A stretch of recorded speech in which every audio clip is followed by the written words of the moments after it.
A minute to go until the start of cash equity trading. I'm Francine Lacroix in London with Tom McKenzie. Happy Thursday. Here are your top stories. Running hot. Traders count down to key inflation data from the US. A higher than expected number could push the Fed closer to a super-sized hike. Troubled times in Zurich. Credit Suisse reports a quarterly loss of $2.17 billion. Our interview with CEO Thomas Gottstein this hour. Plus, eyes on earnings. Vestas warns of a challenging year ahead for the industry. We'll speak to the CEO of the world's largest wind turbine maker after they reported full-year results.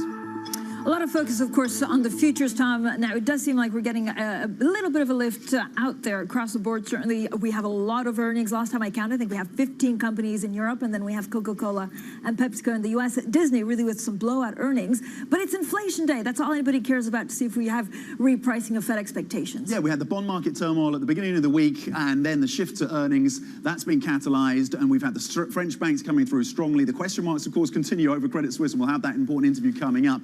But as Francine is saying, absolutely, the focus is on that CPI print. The expectations are, the forecasts are, you're going to get a number north of 7%.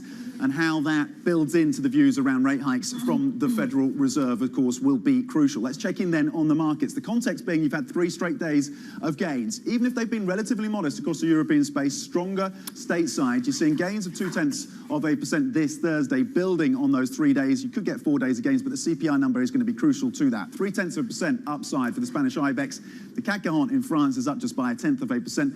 And your range bound on the FTSE 100 is just digesting the earnings numbers that have come through from the likes of Unilever, the French banks as well, of course, as we mentioned, and many others. Let's switch on and have a look at how things are playing out cross-asset then. As we look ahead to the futures and how things are squaring up for the US day, just flat, trying to find their footing. And why would you be putting on big bets until you get this number through on CPI? Not a big surprise. You had the gains ending Wall Street in the green, a decent set of numbers in terms of the markets yesterday.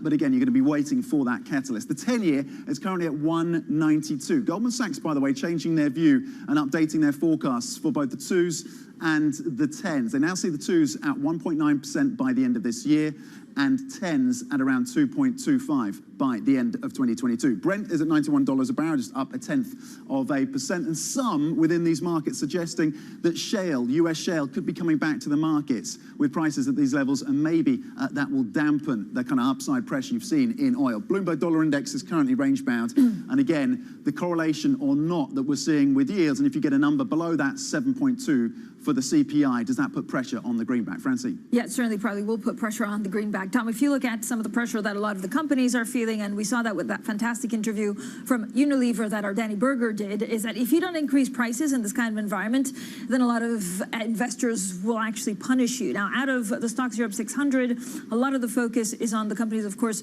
that came out with earnings. Healthcare on the way up. I'm only seeing 4 industry groups where we're seeing a bit of pressure, but again, it's not a whole mixed, it is still a mixed bag, I would say. So for example, staples, you have some that are doing well, some that aren't. I would suggest it's probably the ones that can actually increase inflation, have that healthy margin so that they can also pass on some of the consumer prices that they're hearing in terms of raw material increases. Industrials pretty much unchanged. Look, if you see technology, the biggest gainer, retailer also up, travel and leisure, healthcare gaining some 0.6%. And then we have 4 industry groups. Tom, on the downside, we are expecting also a bit more more news, for example, from Coca-Cola and PepsiCo later that will give us an indication of what we're seeing in terms of price pressure and recycling. And this is also a story about ESG, but it's really media, telecoms and energy that are on the way down today in Europe. You mentioned Unilever. Investors not impressed, despite the fact that the earnings came in as a beat. They announced $3.4 billion in terms of the buyback, and they have committed not to pursue any major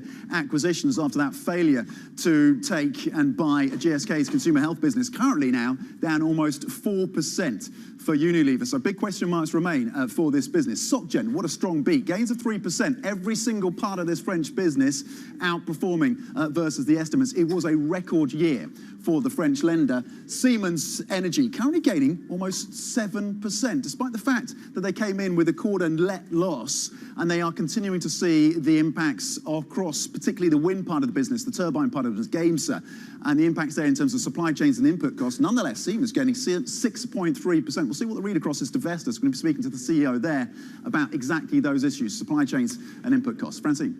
Yeah, we had a robust conversation with the chief executive of Credit Suisse. It's not an easy job. Of course, he's keeping his job because there was a change at the top with the chairman. But I really asked him about strategy. So they had pretty bad number for the fourth quarter, pressure on the share price today, down 3.9%. But it's almost an existential question. It's actually, how does he attract the talent in terms of clients? How does he attract the talent to work for him, given that bonuses were maybe a little bit lower than some of their competitors? Well, I sat down with the Credit Suisse chief executive, Thomas Gottstein, a bit earlier today. The fact is that in 2021, the firm was loss-making, and as a consequence of that, obviously, we have to have a lower bonus pool, but we also included a new form of compensation in terms of our SDP, Strategic Delivery Plan, and this was very well received by our employees. And Credit Suisse is very committed to pay market rates in terms of compensation. I mean, if you think what Credit Suisse has gone through, and actually the chief executive has gone through over the last 12 months, I mean, the numbers were horrific in terms of a loss. He doesn't see January much better, certainly in terms of trading, but then there's a slight pickup at the end of January, but he wouldn't really commit on to whether 2022 is going to be a whole lot better. And what that means for staff retention and talent retention. Right. I know you talked to him about that, the wealth management business as well. Many had looked at that as maybe that's going to be the saviour, and questions from some as to whether or not this bank just needs to be less ambitious given the challenges they face. Yeah, I mean, he's definitely sticking to strategy. I asked him many times if there was anything for sale, and then on bonuses he says, look, they're just looking at market pricing. So we'll have plenty more on Credit Suisse throughout the day. Now let's get straight to the Bloomberg Business Flash. Here's Laura White. Hi, Laura. Hi, Francine. Walt Disney shares gained in after-hours trade after it reported first quarter sales, earnings and streaming subscriber growth beating forecasts. The parks division at the world's largest entertainment company generated $2.45 billion in operating income, compared with a loss a year earlier. New subscriptions to Disney Plus came in at 11.8 million, far above the 8 million that Wall Street expected. Uber shares have jumped in after-hours trading after revenue rose 83% year-on-year in the fourth quarter, beating estimates. Monthly active users across its ride-hailing, food, delivery and freight services reached an all-time high of 118 million. The US company says delivery gains helped offset disruptions from Omicron.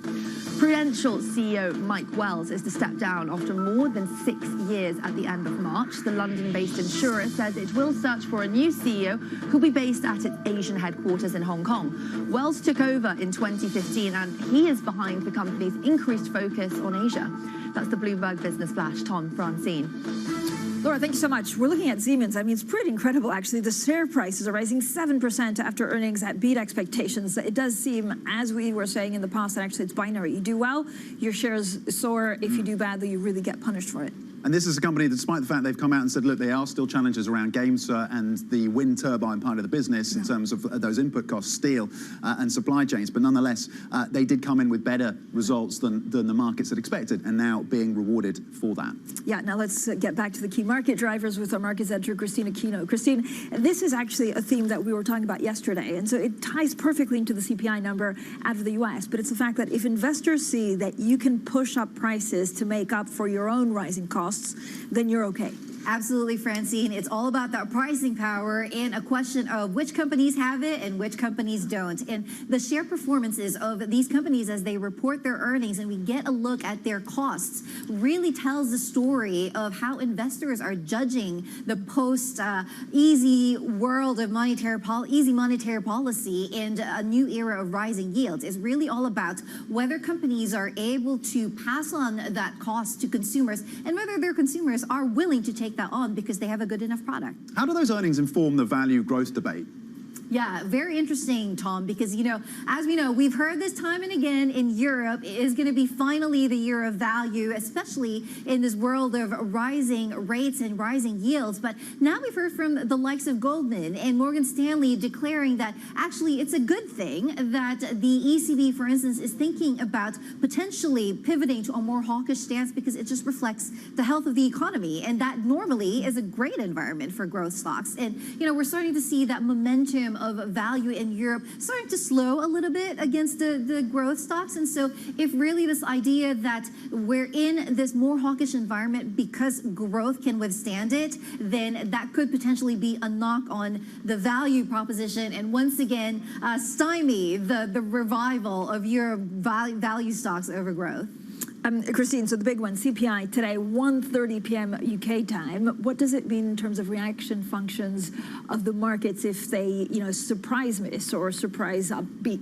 Yeah, a lot at stake today for these numbers, Francine. I think investors are really, for starters, going to be taking a look at the miss or a beat, and I think the initial reaction will really be evident in pricing for rate hikes. You know, we're at about a 30% chance of a 50 basis point rate hike in March, the supersized rate hike that everyone's watching out for. If there's a miss, then that's definitely going to come down, and likewise, if there's a beat, then that puts the 50 hike back on the table. But, you know, there's also questions about how this flows through in the concept of yields, and particularly real yields, which has been really a central part of discussion for the markets moving forward. Because again, you know, if your bond yields are surpassing that inflation rate, then that could potentially draw back some investors that exited the market a few months ago. Okay, that's an inflation story. We've kind of arguably taken our eye a little bit off what's going on in China. It was screaming this story to us, the real estate, property, and the angst around Evergrande and others. Now we've got the bad debt managers, the big four bad debt managers set up in the 1990s, being tasked with supporting some of the real estate sector. And I just wonder how consequential this could be broadly for the strains and stresses within that sector. Yeah, Tom, definitely something to keep an eye on as well. I mean, the real estate sector in China in particular has been seen as a bit of a canary in the coal mine for China's broader stresses. And, you know, you can see, you can understand that in the current state that they're in and the government's concern around it really just reflects as well the reasoning behind why China in general is pivoting to more easing, despite the fact that the rest of the world is going completely the other way. And that really just reflects the underlying worries about the economy, and so definitely want to keep an eye on for developments. Okay, Christina Aquino, thank you for running us through the key themes, as ever, running through these markets, and we'll get plenty more breaking down these earnings, of course, including we're going to be speaking to Henrik Andersen, CEO of Vestas, the world's biggest wind turbine maker. That conversation is next. This is Bloomberg.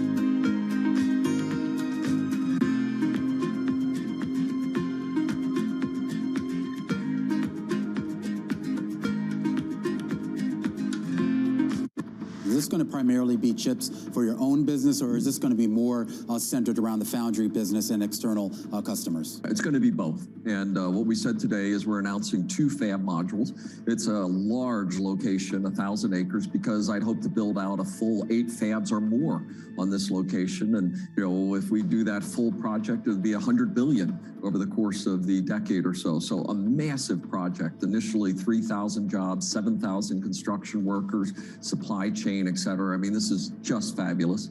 And the products will be our most leading edge chips. So as we said, this will be the angstrom era when we're going to 2 nanometers and below into the angstrom era. So it'll be the most advanced chips, potentially the largest manufacturing location in the world. We'll use its output for our internal products, but also for those of the foundry customers as well. So it's going to cover both.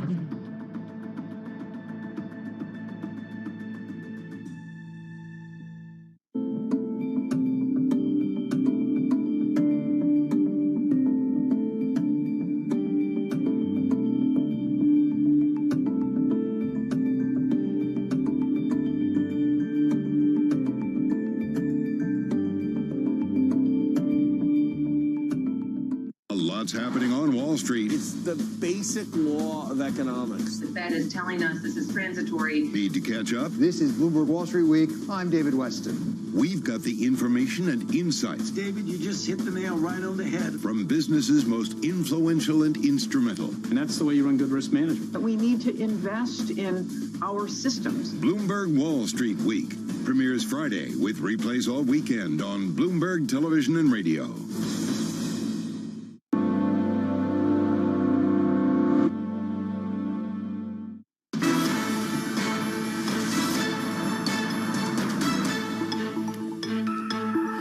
To the open, everyone. We are 14 minutes into the European trading day. The focus firmly on inflation. 1:30 p.m. UK time. We'll know whether it pushes the Fed, if we have a higher print than expected on inflation, whether it pushes the Fed for a hike maybe even sooner than the market have priced in, or at least whether it crystallizes what the market is expecting. We have a lot of earnings amongst them. Credit Suisse, one of the biggest losers in today's trading session.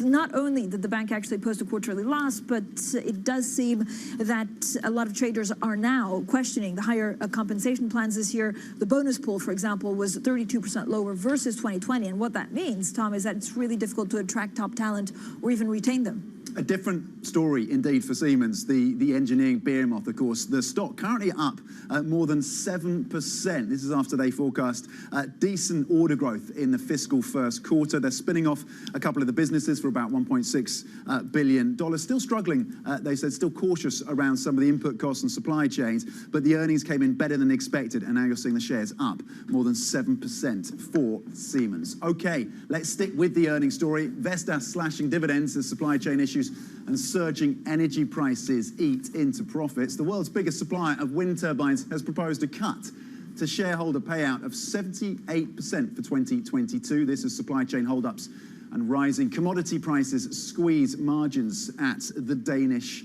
company. Joining us now is the president and CEO of Vestas, Henrik Andersen. Sir, thank you for joining us this morning. A busy day, no doubt, for you and the team. Can you give us a sense of where deliveries are expected to go? You saw some pretty strong demand between around 2016 and 2020. 2021, it started to ebb off, and there are some who view the demand starting to plateau for this year and next. Is that consensus view correct, or are you seeing a stronger picture ahead? I think what we're also saying here today is that we have seen a strong growth from coming into both 20 and 21. I think we will continue at that level. I think currently, right now, short term, a number both of our partners and not least our customers around the world is, of course, challenged by these supply chain constraints, and to some extent the rise in suddenly both the raw materials components that leads to our solutions are more expensive than they were both a year and a lot more expensive than they were 2 years ago. But it also mitigated by the rise in energy prices. So long-term demand and the outlook for the industry and the solutions have never been better. So, Mr. Andersen, I mean, it's quite a bold statement saying that they've never been better, given the supply disruptions that you're talking about and the elevated steel prices. When are you expecting those to ease off? And is there a particular problem with the supply chain that's just very, very difficult for you to manage?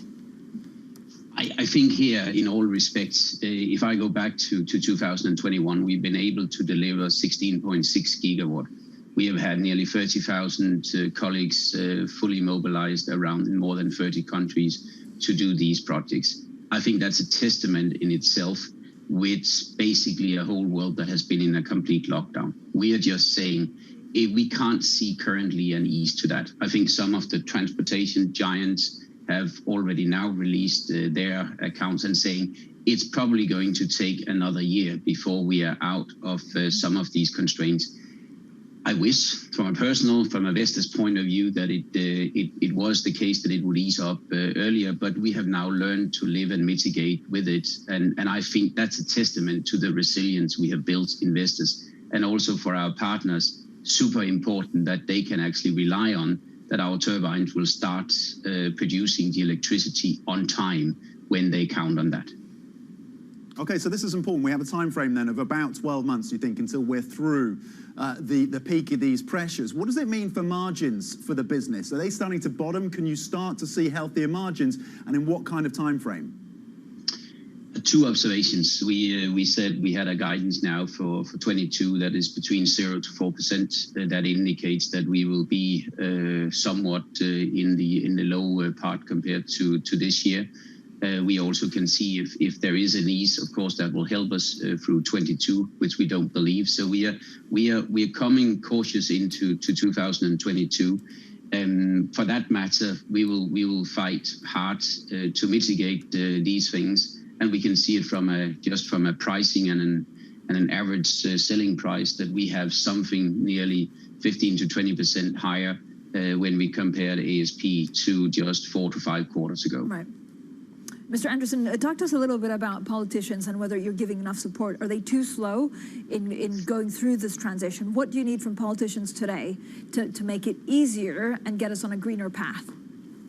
Now, I have to respect that politicians is to a large extent also my customers and partners. But I will say here, contrary maybe to a company where we normally say if you are deviating from your budget, you normally adjust your budget and actuals so they start matching again.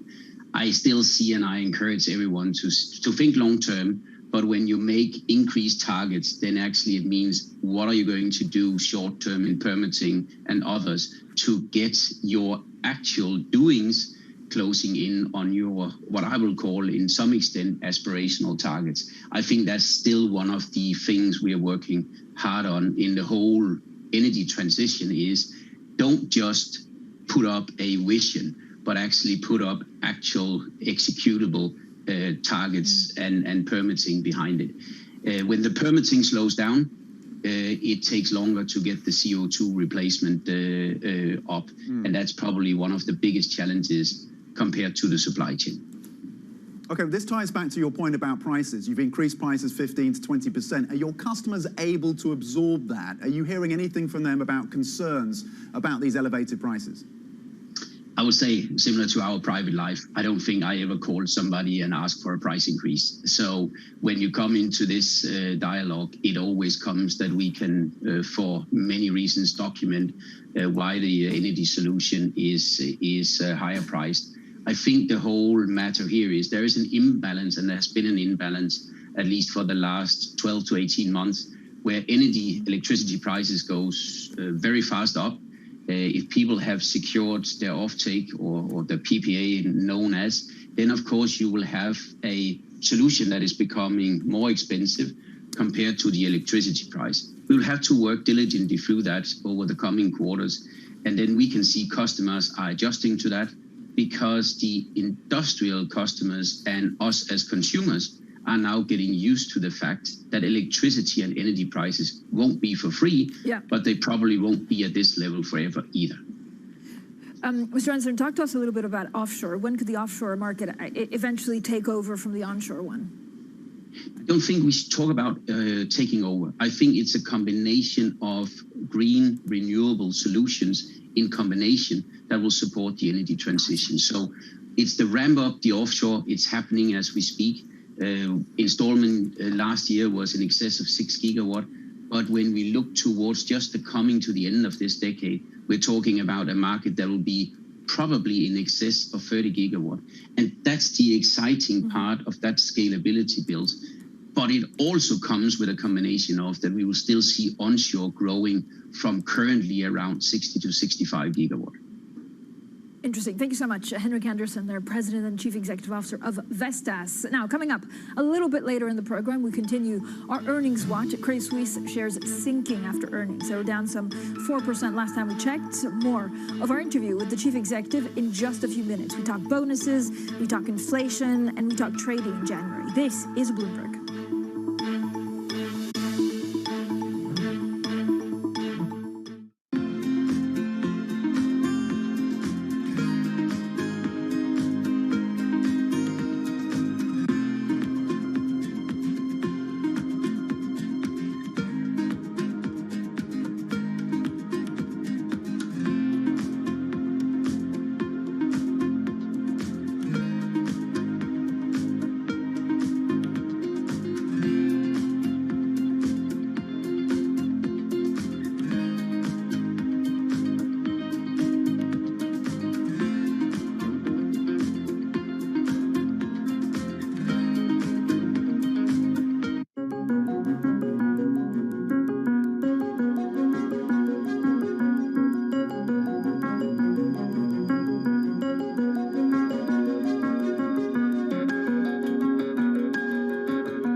Exclusive interviews with the most influential figures in finance. Lloyd Blankfein. Deflation is a terrible thing. Inflation you could tolerate. Kathy Wood. Tesla will be in the pole position to dominate. Jeremy Grantham. We've had a very, very abnormal honeymoon Goldilocks period. First available on the Bloomberg Terminal, then on Bloomberg Television and Bloomberg.com. Front Row, the best seats in the house for business's greatest minds.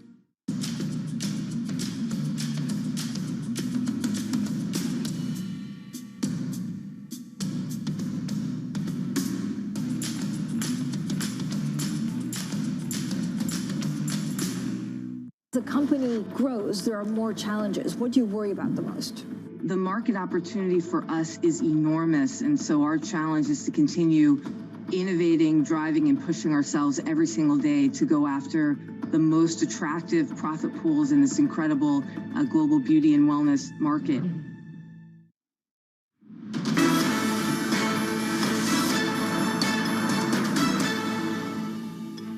Welcome back to the Open. 25 minutes into the European trading day. The story is one of earnings and US inflation. Currently, the stocks here in Europe, the benchmark gaining 0.3%. Future stateside, though, pointing lower. Let's get the Bloomberg First Word News now with Laura Wright. Laura. Thanks, Tom. The UK is putting more troops on standby to support NATO in the event Russia invades Ukraine. Government officials say the additional 1,000 soldiers would help any humanitarian response in the region should it be needed. Separately, the UK is also expected to set out sanctions legislation as soon as today. Moscow has repeatedly denied plans to invade its western neighbour. England is scrapping COVID self-isolation rules, bringing to an end the last of the pandemic restrictions that have dominated life for the past 2 years. The move, brought forward by a month from the end of March, puts England beyond other major Western countries in relaxing curves. The Boston Fed has tapped economist Susan Collins to be its next president, making her the first black female to lead one of the central bank's 12 districts. Collins has a doctorate in economics from MIT and currently serves at the University of Michigan. Global news 24 hours a day on air and at Bloomberg Quick Take, powered by more than 2,700 journalists and analysts in more than 120 countries. This is Bloomberg. Tom Francine. Laura, thanks so much. Laura Wright in London. We look at Italian bond yields, Greek bond yields, German bond yields, and of course this debate about inflation being below the ECB's goal.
estudio, en nuestro experimento, no hemos pintado todos los edificios de blanco, sino estos más asequibles de pintar. Y ya hemos detectado reducciones medias en el área metropolitana de 0,8 grados aproximadamente en un periodo de ola de calor y con picos máximos de 4 grados de disminución en un momento puntual del día, en una zona puntual del día. Y como dices, en una ciudad como Barcelona funciona incluso mejor que las zonas verdes, según las modelizaciones nos detectan incrementos, o sea, disminuciones de temperaturas mayores con tejados blancos que con incrementos de zonas verdes como tienen planteados el plan director urbanístico.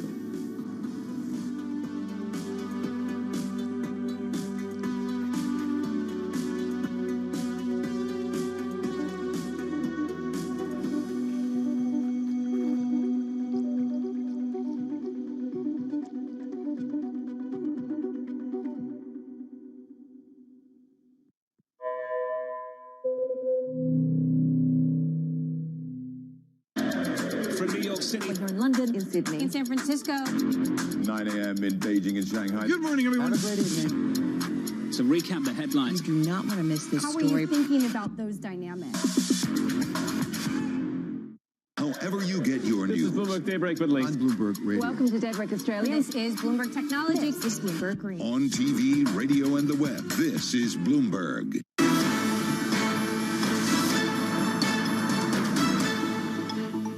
Welcome back to the Open, everyone. 30 minutes into the European trading day, here are your top stories. Global stocks gain, traders count down to key inflation data from the U.S. Big day for earnings. We'll keep track of stocks on the move in Europe, including Siemens. And troubled times in Zurich, Credit Suisse reports a quarterly loss of $2.1 billion. Our interview with the chief executive, Thomas Gottstein, this hour. Tom, it's interesting. So we're seeing quite robust earnings growth in Europe, and that's filtering through the markets in Europe. But actually, U.S. futures drifting a little bit as we await that CPI it's that data. Push and pull again, I think, between the earnings, which broadly have been positive. There's some notable exceptions. We'll get onto those. Credit Suisse, of course, one of them. But also that push around inflation and that expectation, the forecast that you're going to get above 7% for the print out of CPI, US CPI later today, and how that then changes the trajectory. If it comes in lower, by the way, there's also been calls to suggest that the dollar index will come under pressure. So all sorts of implications as a result of that. But here in Europe, the focus, for now at least, is on the earnings story. The French banks coming in very strongly. Credit Suisse and the concerns there and that important interview that Francine had as well, of course, with the CEO. That consequence being taken and drilled into. Unilever was also disappointing, but Siemens coming in strongly. They've managed to navigate some of these supply chains and they're looking ahead fairly positively. And again, the French banks are pretty solid. In terms of the European benchmark, then you're seeing gains of just 30 points now. You've come off a little bit from the earlier part of the session. We're, of course, just 30 minutes into things here. Now you're a little range bound across the benchmark. The DAX is gaining 0.4%. The FTSE 100, a little bit more modest, up about 0.1%. Unilever will be something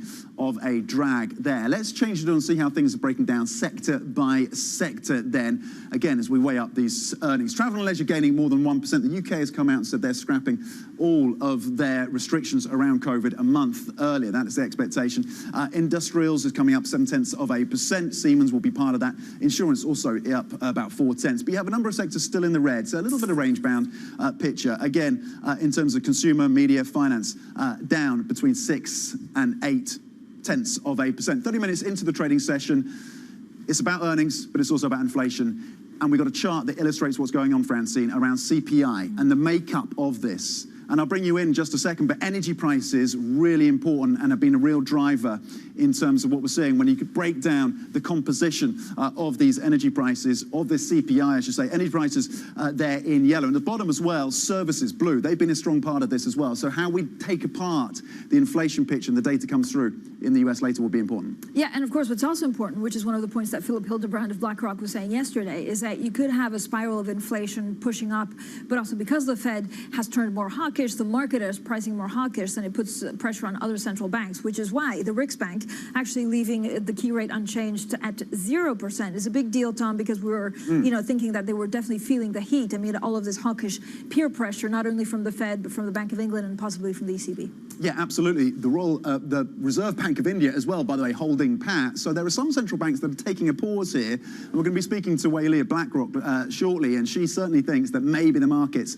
have gotten over their skis in terms of pricing in these rate hikes. Francine. Yeah, actually, there's one analyst who put it perfectly for Riksbank, and I feel like it's going to be across the board for global central banks. He says, this meeting has gone from yawn to highly important. I think we're going to see that in a lot of these central banks. What we thought was a done deal or not that exciting, suddenly you see how they deal with these extra inflation pressures globally. Now, it has been a rough couple of years for Credit Suisse, to say the least. The Swiss lender is in the red this morning after it reported a fourth quarter net loss of $2.2 billion. The bulk of that loss comes from the investment banking unit. While I spoke to the chief executive, Thomas Gottstein, on the bank's strategy going forward, including risks in Asia, bonus pool cuts, and of course, talent attrition.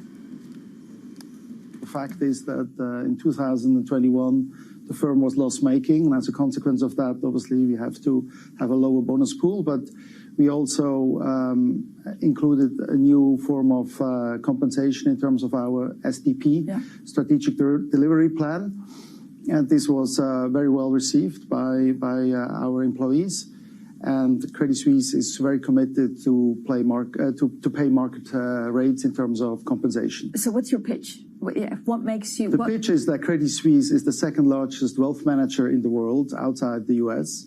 We have great franchises, be it in Switzerland, be it in Asia, be it in Europe and Latin America.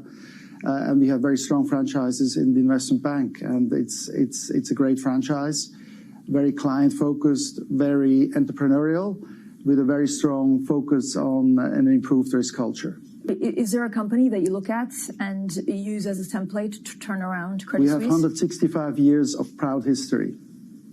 But is that enough to, if I have a lower bonus pool and I want to work for Credit Suisse, or if I'm a shareholder, what kind of conversations are you having with shareholders?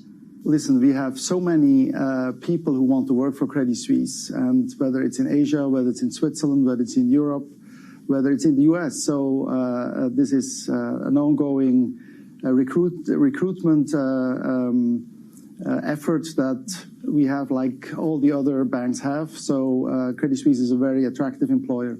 What do you think your main challenge is? I know you're fighting on a number of fronts, but what's the one thing that you need to get right?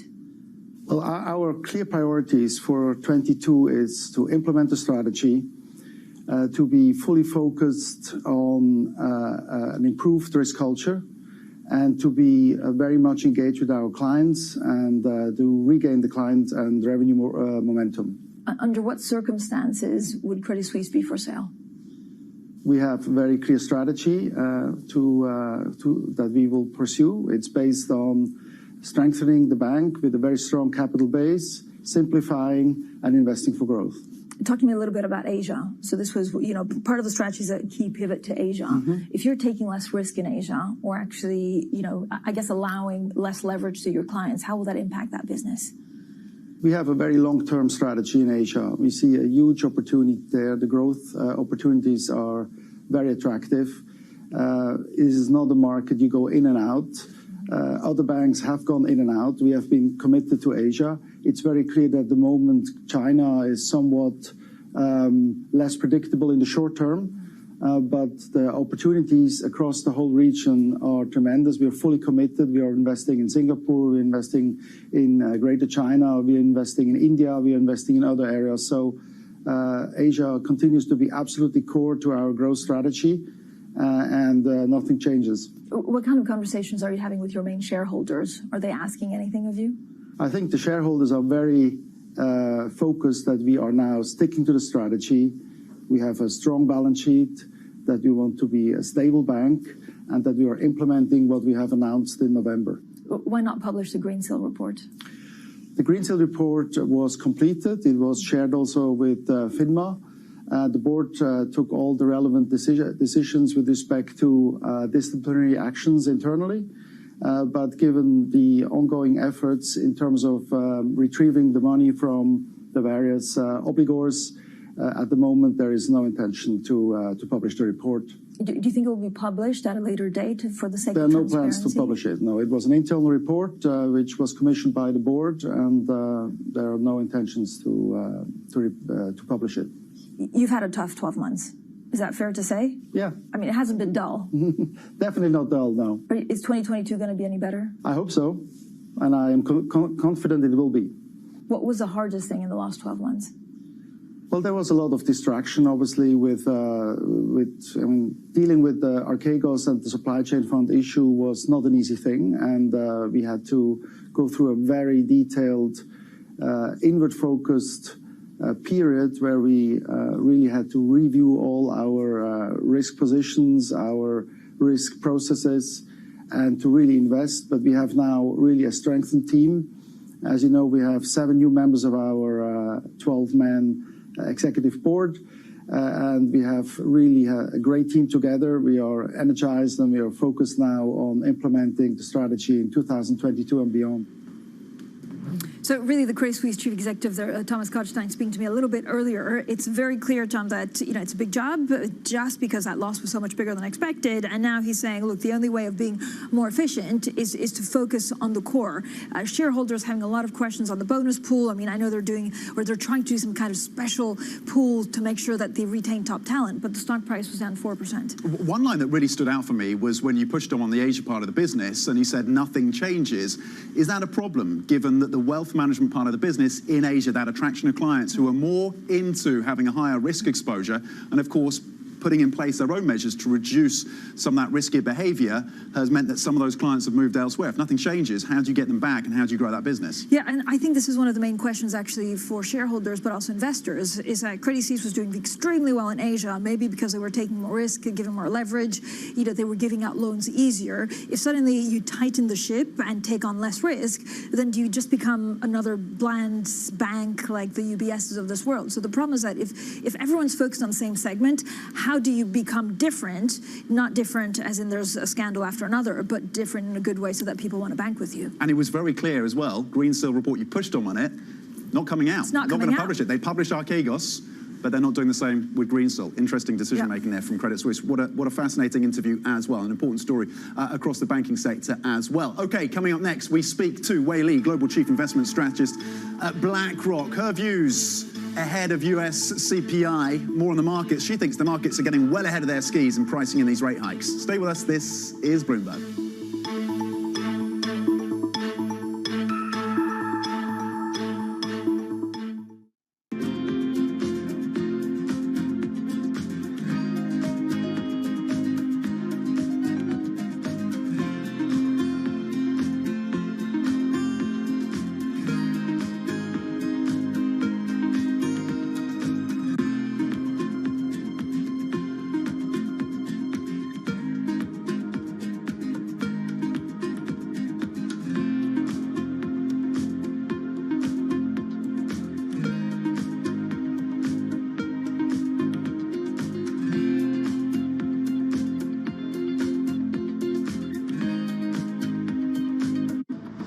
Has announced it's moving 8,500 more troops to Eastern Europe. If they're not being deployed to Ukraine specifically, why is that so important, and does that risk further provoking Russia? Well, there's two things going on. So what the United States recently announced is that we are going to put 8,500 troops that are part of the NATO response force on high alert. That means they'll be ready to deploy on a moment's notice should we need those forces anywhere in Europe to protect NATO territory. In addition, the United States is also looking at possible additional moves that they might make to move U.S. force posture into Central and Eastern Europe. The reason we're looking at that is because a lot of the members in that neighborhood in Central and Eastern Europe feel concerned. And so we are looking at what measures we might take in the name of reassurance and deterrence.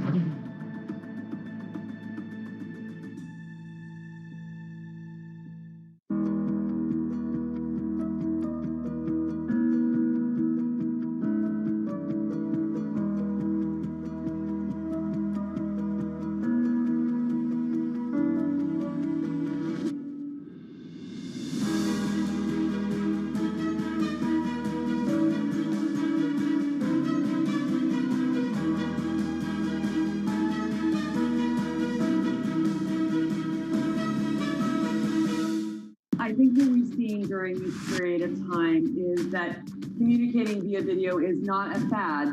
We are using it in all aspects of our lives, for work, for learning, for communicating, for staying in touch.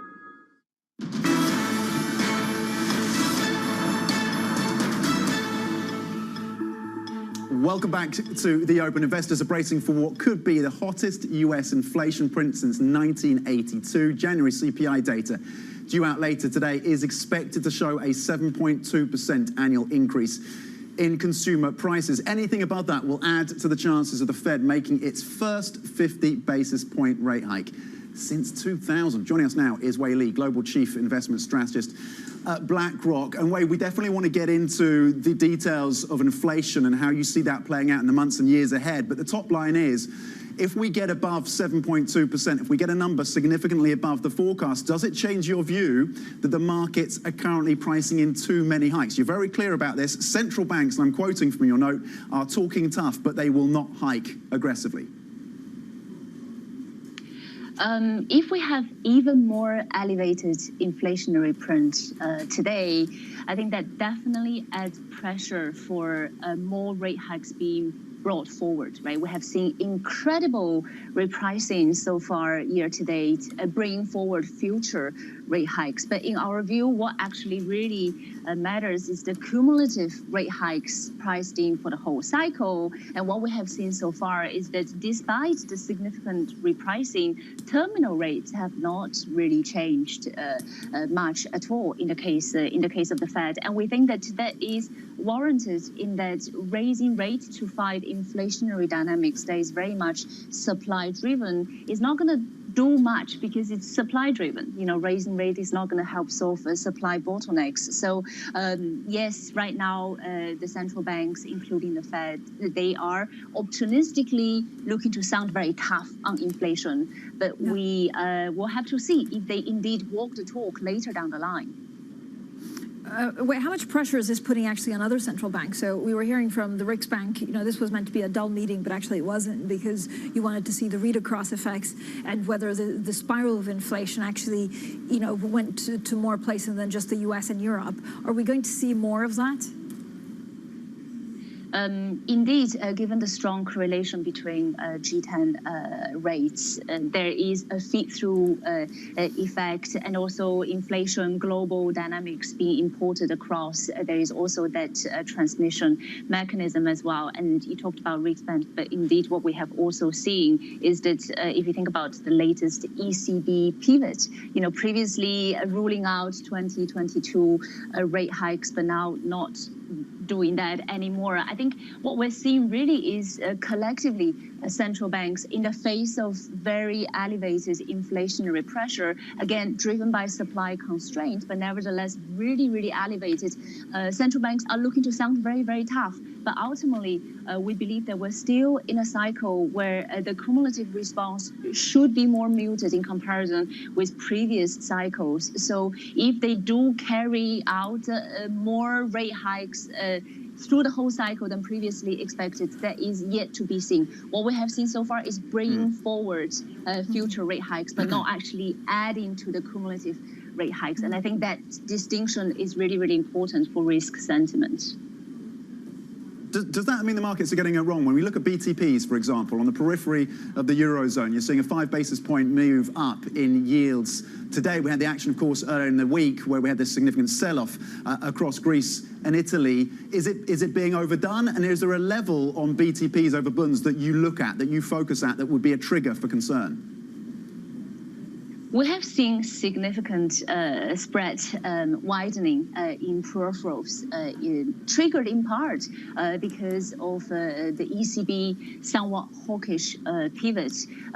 We had a significant underweight in developed market government bonds, including the US, including in Europe.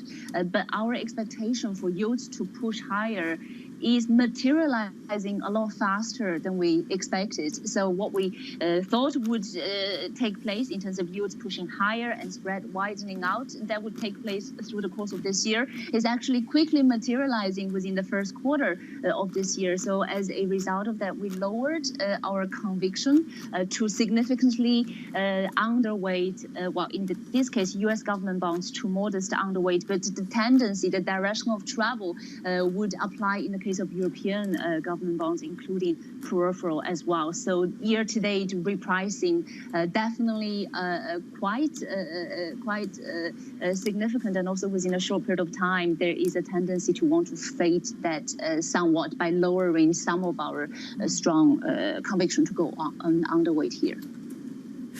Willie, it seems that actually the earnings season, especially in Europe, was quite strong. What does it mean for the quarters ahead?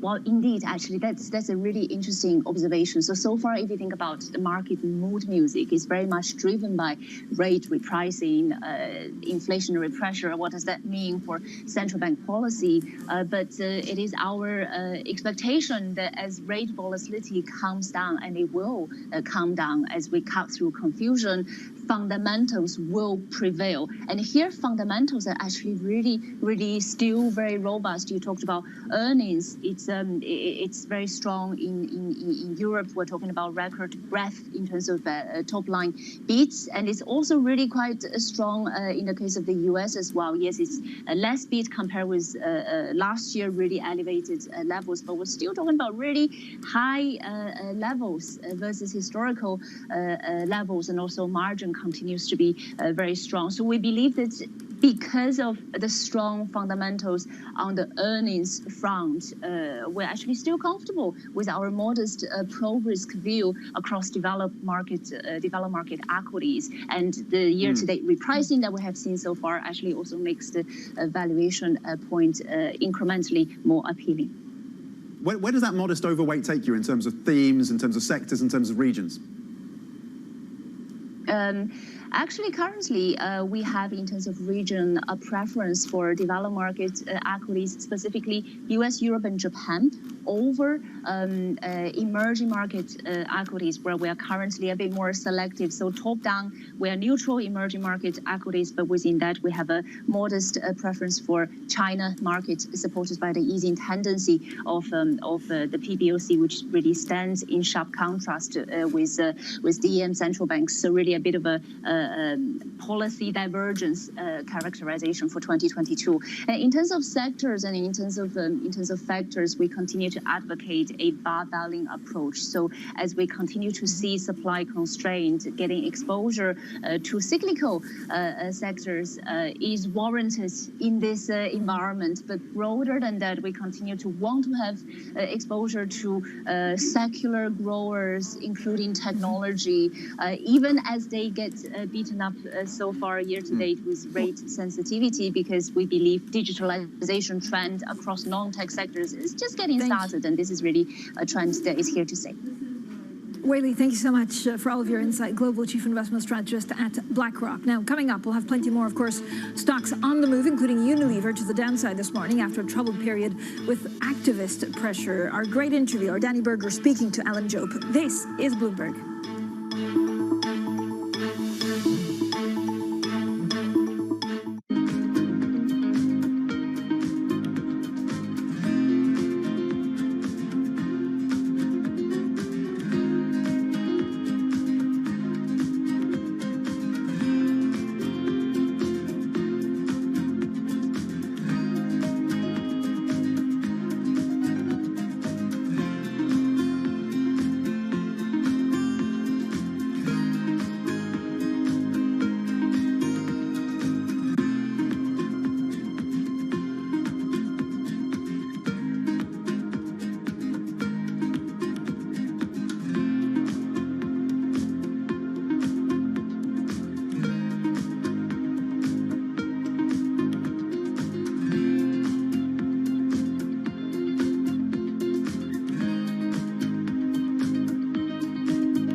When you think space, you probably think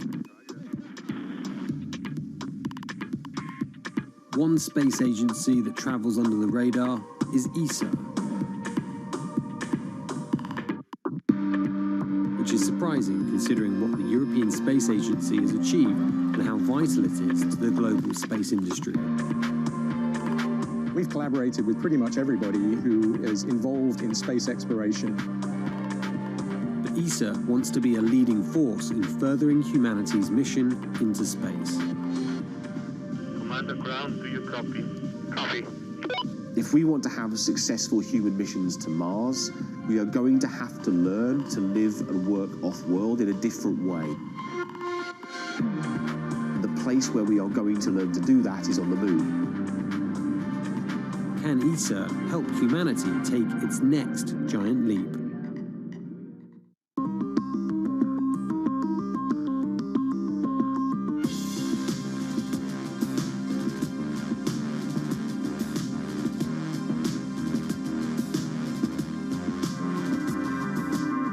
This is a market that over the past few weeks has made it clear it wants to go higher. It got a little spooked by the idea that geopolitical tensions are rising.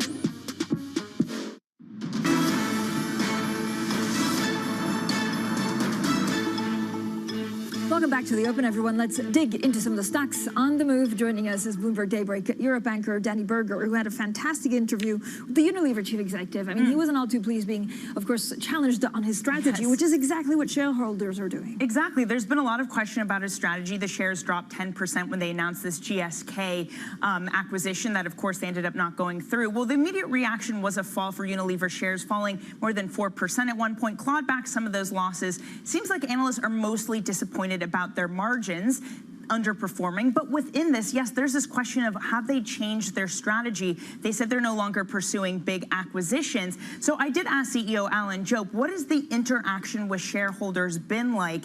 Here's what he had to say. As a matter of policy, we don't comment on individual conversations that may or may not have happened with specific investors. Can you tell me, Alan, sorry, can you tell me if there is an ongoing conversation? If you don't want to say the specifics, I totally understand that. But is there a dialogue? Yeah, so we don't comment on that kind of dialogue with individual investors, but all I can say is that the speculation is running far ahead of the reality. So I asked him, what does that mean, speculation running too far ahead? He just said simply, shareholders are upset of the size of the deal of JSK, but their actual vision they're not bothered by. When it comes to, so switching from Unilever to Siemens, also interesting, and the investors really liking the numbers. Yeah, so part of the reason Unilever didn't do well is because costs were so high, but Siemens seemingly navigating the supply crunches very well, beating across the board, so shares up some 6.7% at points this morning.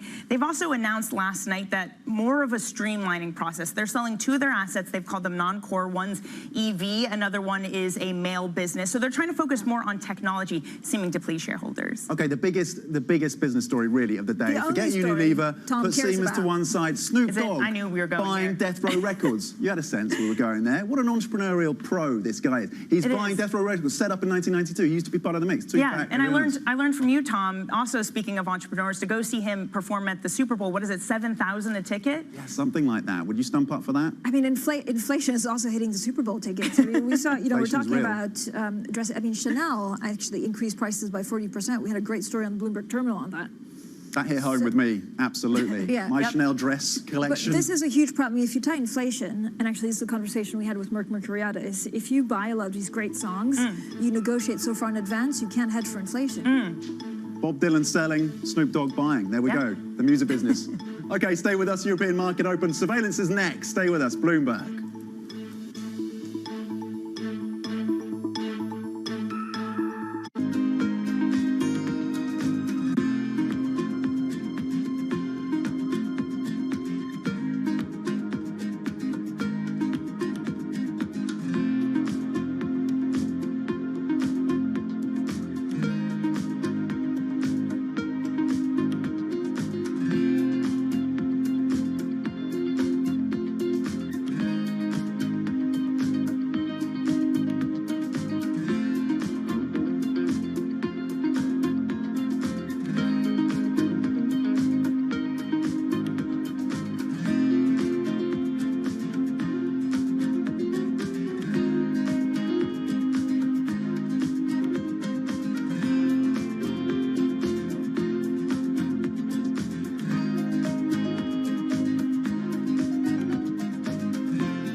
the Omicron variant and the latest wave have an impact on not only consumer trends, but your business? And do you expect the booster shots to make a difference? Yeah, booster shot will make a huge difference. I think it's been accelerated by the huge leadership of the current Prime Minister Kishida.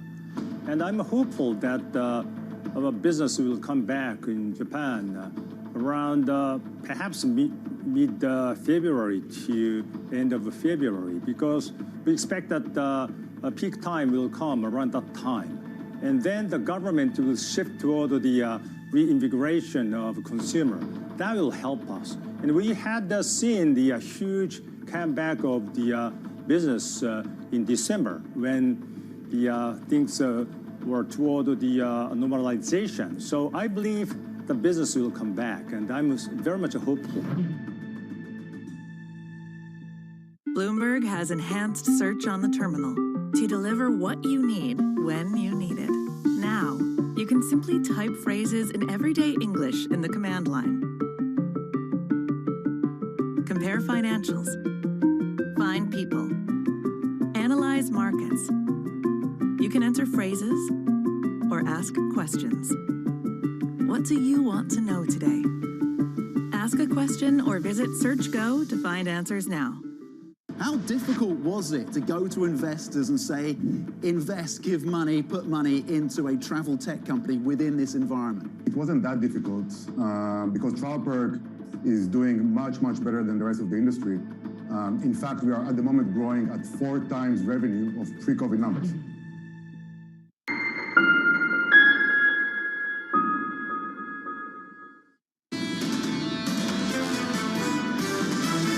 Will come through the bond market. I think right now it's unpleasant because the regime has shifted. It is not a good thing to raise interest rates to kill the economy. In 2021, the firm was loss-making, and as a consequence of that, obviously, we have to have a lower bonus pool. This is Bloomberg Surveillance, early edition with Francine Lacqua. Well, good morning, everyone, and welcome to Bloomberg Surveillance Early Edition. I'm Francine Lacqua here in London, and here's what's coming up on today's program. Credit Suisse reports a quarterly loss of $2.2 billion. Our interview with the chief executive, Thomas Gottstein, this hour. Unilever warns that inflation will dent its profitability for 2 years. Our interview with the chief executive, Alan Jope, also later this hour. And running hot, traders count down to key inflation data from the U.S. A higher than expected reading could push the Fed closer to a super-sized hike. Now, first thing is first, we have a great market, of course, reaction from guests across the world, but this is what markets are doing right now. Now, we did actually start the day higher with the European stocks. Now they're drifting lower. The focus is not only on earnings, and let me tell you, we've had a good crop of earnings in Europe, but then a little bit later on, we look onto PepsiCo and Coca-Cola in the U.S. Disney, yesterday in the U.S., also beating expectations, but there are a couple of downliers. So if you look at Credit Suisse, it's down 5%. Also, a lot of the focus is Unilever after disappointment in terms of strategy. The focus will definitely be on the Italian 10-year yield, whether that moves because of expectations from inflation. That is after we have euro area inflationary numbers a little bit later. But also, we have a great Bloomberg scoop saying that more and more some of the economists and certainly some of the central bank governors just do not trust their own inflation expectations in Europe. So once again, watch out for some kind of differential between German bonds and some of the periphery, including Italy, but also Greece. The other thing we need to watch out for is what the CPI inflation data in the U.S. does to the rest of the world. We're now seeing more and more differentials between the Bank of England, what they're trying to do, or the messaging they're trying to give the markets, and of course what the Fed will try to do. So some of the earnings that we're watching, and again, I was counting, I think about 12 companies, big companies in Europe reported. I had a conversation with the Credit Suisse chief executive, down some 4.6%. They've been through a lot of pain, that $2 billion loss. The focus now is execution. He told me they're not changing strategy. What investors want to know is how do you speak to shareholders? How do you retain talent, but also get clients back on track? This is going to be the main challenge for Mr. Gottstein and the team. And then Unilever, Danny Berger also spoke to the chief executive, down 2%. It was the first time that we spoke to him since that activist investors really trying to push on him and the fact that they had to, walk back an acquisition that they wanted to do, and then Societe Generale, by all accounts, blow up numbers, one of the biggest gainers in today's trading session, gaining some 4.5%. So what investors are really bracing for today is what could be the hottest inflation print since 1982 in the U.S. January CPI data due out later today expected to show a 7.2% annual increase. Now, anything above that, of course, will add to the chances of the Fed making its first 50 basis point rate hike since 2000. But Nobel laureate Joseph Stiglitz says that that could be a mistake. It is not a good thing to raise interest rates to kill the economy in order to beat what is still moderate inflation, 7%. At the current juncture, if you raise the interest rates, it will slow down the economy, and the first order impact is going to be on unemployment. People who might otherwise have gotten jobs won't get those jobs. Well, we're joined now by Claudia Panzeri, Head of Equity Strategy and Tactical Asset Allocation at UBS Global Wealth Management. Claudia, thank you so much for joining us. So what's the reaction function of the markets, depending on what kind of inflation print we get from the U.S. today? Yeah, it will be something. Good morning already, Francine. Thank you for inviting me today. Really, I think the market is weighting this number very carefully, because if you have inflation which is much higher than actually expected, you may have a market reaction which is different from what we are expecting. Probably bond yield will fall rather than rise, because people will expect the central bank to hike in rating too much and kill the growth. I think it's very important. We still expect inflation to cool down in the second part of the year. There are a number of elements which should support this view. One, consumer goods demand should decrease in the second part of the year. The lead indicator rolling over already. Supply chain disruption are normalizing. So we expect the CPI, not probably today, but in the month to come, to be normalizing back to long-term levels. So, Claudia, what does it mean for some of the positions that you want to take if you believe there will be rising rates? Where do you go big in stocks? We go big on energy and financial. We have been very well exposed to this sector since a while now. They are behaving quite well since the beginning of the year. If you have inflation concern, then on commodity space, you are as well positioned. So clearly, we tend to be exposed to sectors, stocks, and country which have a positive correlation with inflation, but also which are showing strong earnings and GDP growth. I think this is quite important. The market is start to make a big distinction, a discrepancy between what is growing and what is not. So, Claudia, is there anything that you're selling off right now in preparation for these rising interest rates, or has it already played out on the markets?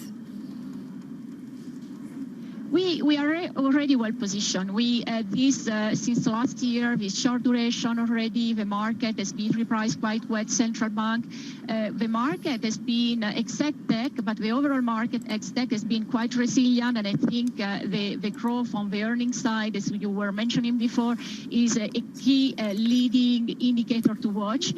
So we are not changing our positioning on one data. Of course, we are well positioned on inflation, on change in monetary policy, but we have also a portfolio which are pretty balanced, because we also have defensive sector into our allocation. So, Claudia, for example, how do you build in some defense in there? What's your ideal allocation in your portfolio? On our global sector allocation, we have, for instance, this most preferred on energy and financial, but we also have healthcare. We clearly see healthcare to be cheap across the world, especially in Europe. If you have some deception on central bank hiking rate, that the pharma chip sector may help. They also have less pressure on inflation. So that is a way. On the other side, on the negative side of the global level, we are more careful about industrial, real estate, and consumer staple.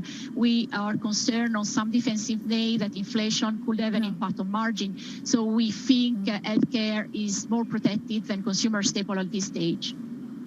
Yes, so I don't know how you play commodities, and actually I guess the million-dollar question when it comes to earnings, that it really seems that investors like these companies which have a lot of price power and that can increase prices. What happens to the companies that can't do that?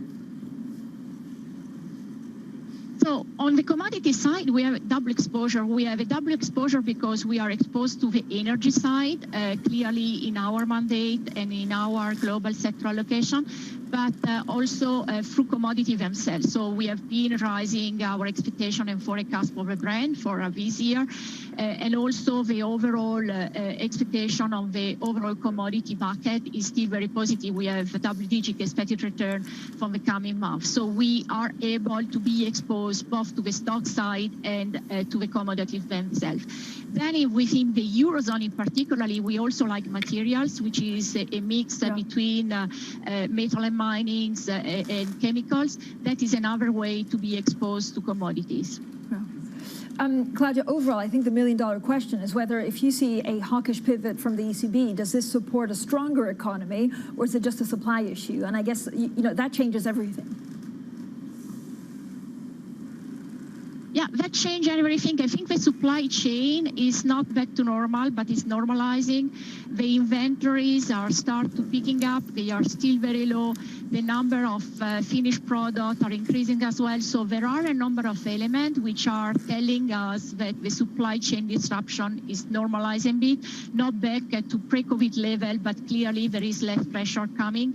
The second element is lower consumer demand. We have been consumer good demand to be extremely high over the last 15 months. This consumer demand should normalize, which also bring back some pressure on supply chain. And overall, the picture is the one where the growth is still well-oriented, but growth should come from services side, where the inflation pressure is lower. Wonderful, and then Claudia, you thanks so mentioned much. on the central bank, of course. Yeah, on the central bank. Hawkish because it's good news, or hawkish because of supply issues? Central bank. Hawkish is a good news for banks which have been negatively impacted by negative real rates. So being still exposed to financial makes sense at this stage of the cycle. Claudia, thank you so much. Claudia Panzeri, their head of equity strategies and tactical asset allocation at UBS Global Wealth Management. Now, let's also go to some of the earnings that we saw late last night in the U.S. that will play out today. Disney. Now, subscribers to the Disney Plus actually increased by 11.8 million. I have to say they actually beat by all accounts on parks, on streaming, and some of the other things that they've actually put out there. Now, remember, this is a new chief executive in charge.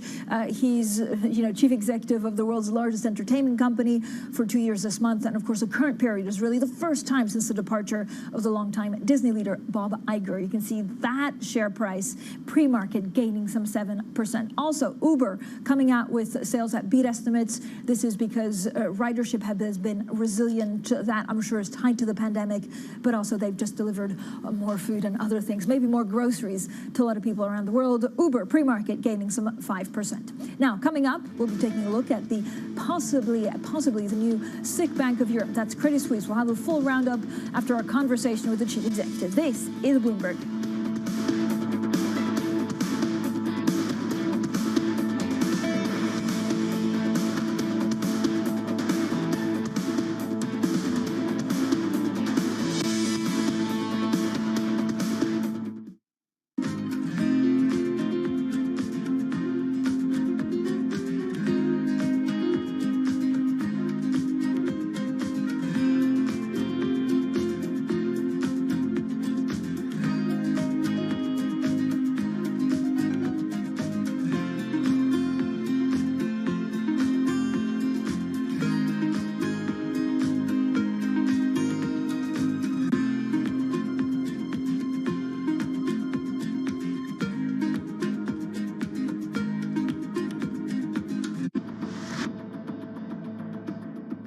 This chip shortage is going to last longer than many people believe, likely straight through this year. And I wonder what that means for prices. Will this get worse before it gets better?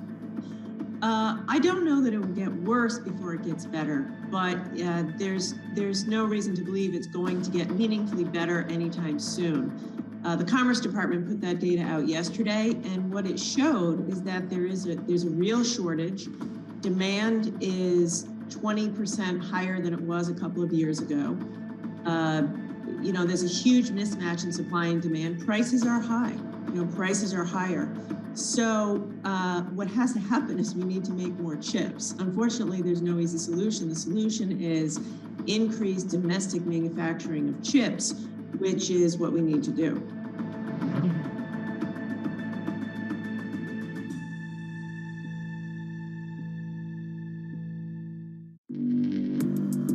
Access the financial world on demand. Hear from leading economists, policymakers, and industry experts via live and on-demand webinars, only from Bloomberg. Start exploring to see what's moving the markets. Visit Bloomberg.com/webinars.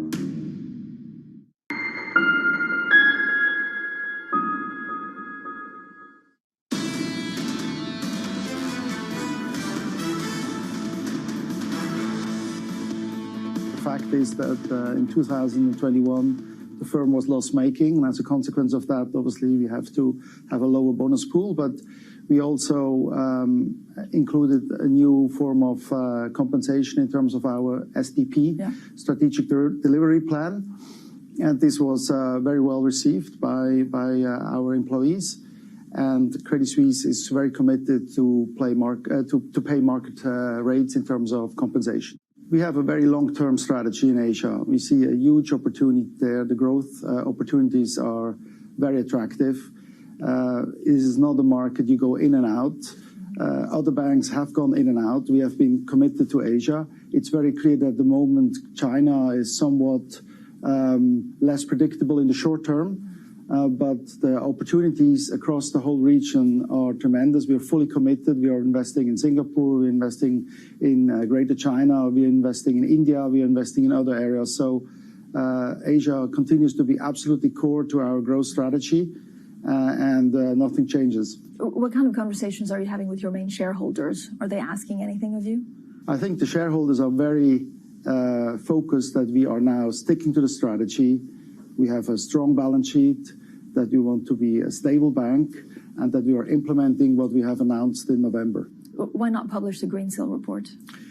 The Green Seal report was completed. It was shared also with FINMA. The board took all the relevant decisions with respect to disciplinary actions internally. But given the ongoing efforts in terms of retrieving the money from the various obligors, at the moment, there is no intention to publish the report. Do you think it will be published at a later date for the sake of transparency? There are no plans to publish it, no. It was an internal report which was commissioned by the board, and there are no intentions to publish it. You've had a tough 12 months. Is that fair to say? Yeah. I mean, it hasn't been dull. Definitely not dull, no. Is 2022 going to be any better? I hope so, and I am confident it will be. What was the hardest thing in the last 12 months? Well, there was a lot of distraction, obviously, with dealing with the Archegos and the supply chain fund issue was not an easy thing, and we had to go through a very detailed, inward-focused period where we really had to review all our risk positions, our risk processes, and to really invest. But we have now really a strengthened team. As you know, we have 7 new members of our 12-man executive board, and we have really a great team together. We are energized, and we are focused now on implementing the strategy in 2022 and beyond. Well, that was my conversation with the Credit Suisse Chief Executive, Thomas Gottstein. And of course, the stock on the move, on the downside, some 4% lower. Now, we'll get more analysis on the Swiss lender with our banks reporter, Steve Ahrens, and also the Algebris Chief Executive, Davide Serra. He's a good investor in banks. Always great to get his thoughts on where the pressure points are. Now, let's get straight to the Bloomberg First Word News. Here's Leanne Gerrans. Hi, Leanne. Hi, Francine. The UK is putting more troops on standby to support NATO in the event Russia invades Ukraine. Government officials say the additional 1,000 army personnel would help NA's humanitarian response in the region should it be needed. Separately, the UK is also expected to set out sanctions legislation as soon as today. Moscow has repeatedly denied plans to invade its western neighbour. England is scrapping COVID self-isolation rules, bringing to end the last of pandemic restrictions that have dominated life for the past 2 years. The move, brought forward by a month from the end of March, puts England beyond other major Western countries in relaxing curbs. The Boston Fed has tapped economist Susan Collins to be its next president, making her the first black female to lead one of the central bank's 12 districts. Collins has a doctorate in economics from MIT and currently serves at the University of Michigan. She replaces Eric Rosengren, who stepped down last year, starting in July. Boris Johnson is under even more pressure after UK police said they are contacting more than 50 people over parties held in the Prime Minister's office during the pandemic. This as a new photo emerged yesterday of Johnson pictured at a Christmas event with what looks like an open champagne bottle on the table. New York State is lifting a mask mandate for businesses, citing high vaccination rates and low COVID transmission levels. Governor Kathy Hochul says local authorities can continue to determine their own rules. Face coverings will still be required in schools and healthcare facilities across the state. Global news 24 hours a day, on air and on Bloomberg Quick Take, powered by more than 2,700 journalists and analysts in more than 120 countries. I'm Leanne Gerrans. This is Bloomberg. Francine. Leanne, thank you so much. The alleged open bottle, I hope it was at least British sparkling wine and not champagne and not Prosecco. Coming up next, we speak to Davide Serra from Algebris on the banking story, rate hikes, and the impending tightening of global monetary policy. This is Bloomberg.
Energy prices and a short supply of key chemicals that produce synthetic fertilisers are sending pig, cow and horse manure prices soaring. Even human waste is in demand as farmers hunt for alternatives.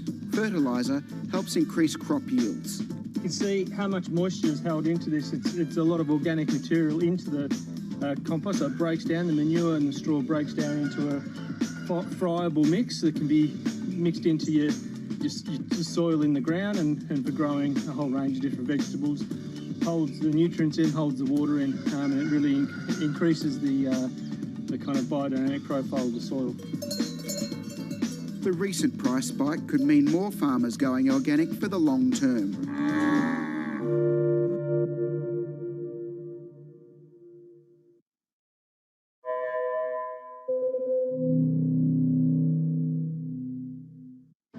The capital markets can really help the shift to sustainable and decarbonized global economy. What are you noticing in that as ESG is now the buzzword literally everywhere? It is definitely the topic of conversation in most meetings I have with company CEOs, with investors, with industry groups. It's amazing.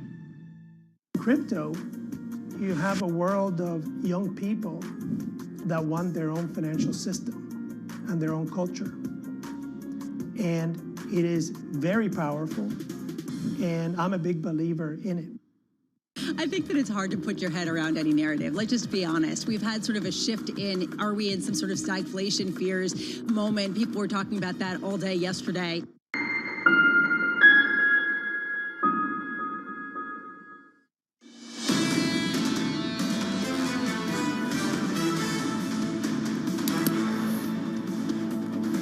Economics, Finance, Politics. This is Bloomberg Surveillance, early edition. I'm Francine Lacroix here in London. Now, it has been a rough couple of years for Credit Suisse.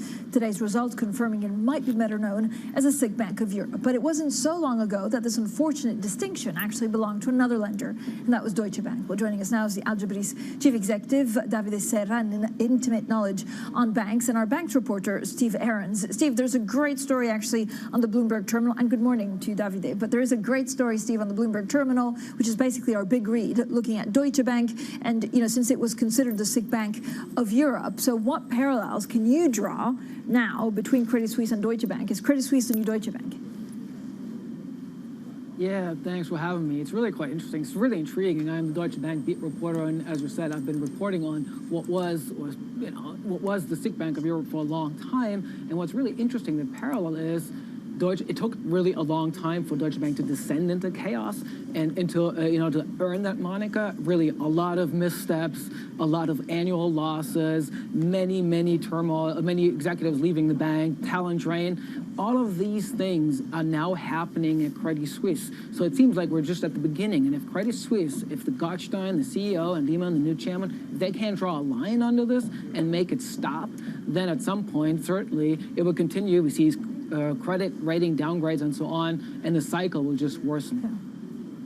I mean, if they can make it stop, I'm sure they'd be very relieved, Davide, but it's actually a huge task. And at the moment, they're losing people because they're not paying them enough. Shareholders are probably fed up because it's exhausting following this bank.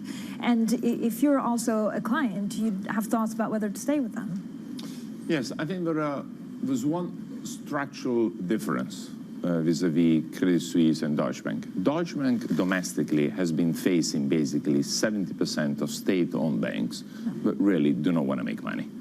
So in a market where you have a 5 to 10% market share domestically and nobody else wants to make money, that is a structural problem. Secondly, the hiring and firing process, it's a nightmare in Germany. And as a result, the domestic core business was under threat. So that's why Deutsche Bank had to go in the States, acquire Bankers Trust, and basically went for a global conquest, which, as you want to fight as a German bank in the US, is not very smart, and hence that's why I've had to retrench. In the case of Credit Suisse, it's different.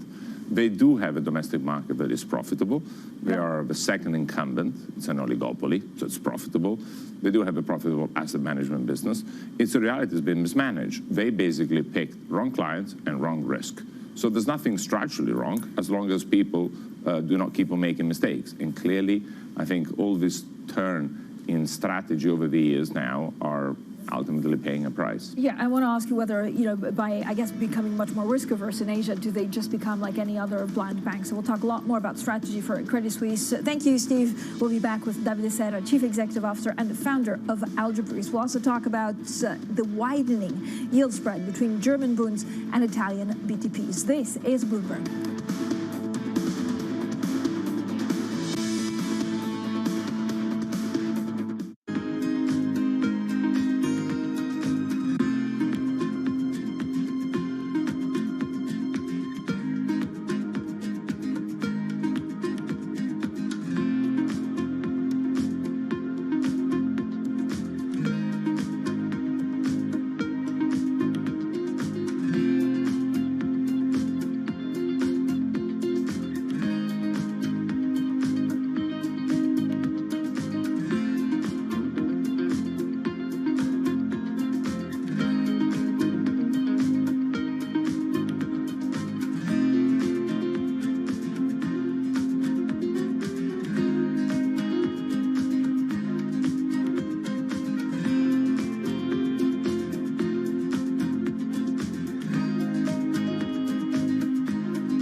Delhi airport, and behind me you can see SpiceJet 737 MAX aircraft.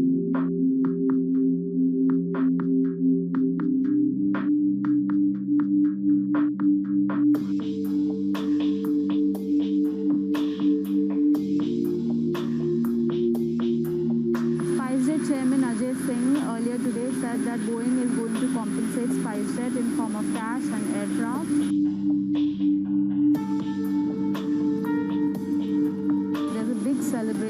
happening at the Gwalior airport. As you can see, they've literally rolled down the red carpet for SpiceJet chairman Ajay Singh. There are balloons, there are flowers. This is a big deal for SpiceJet because it is the only Indian operator of Boeing 737 MAX planes currently.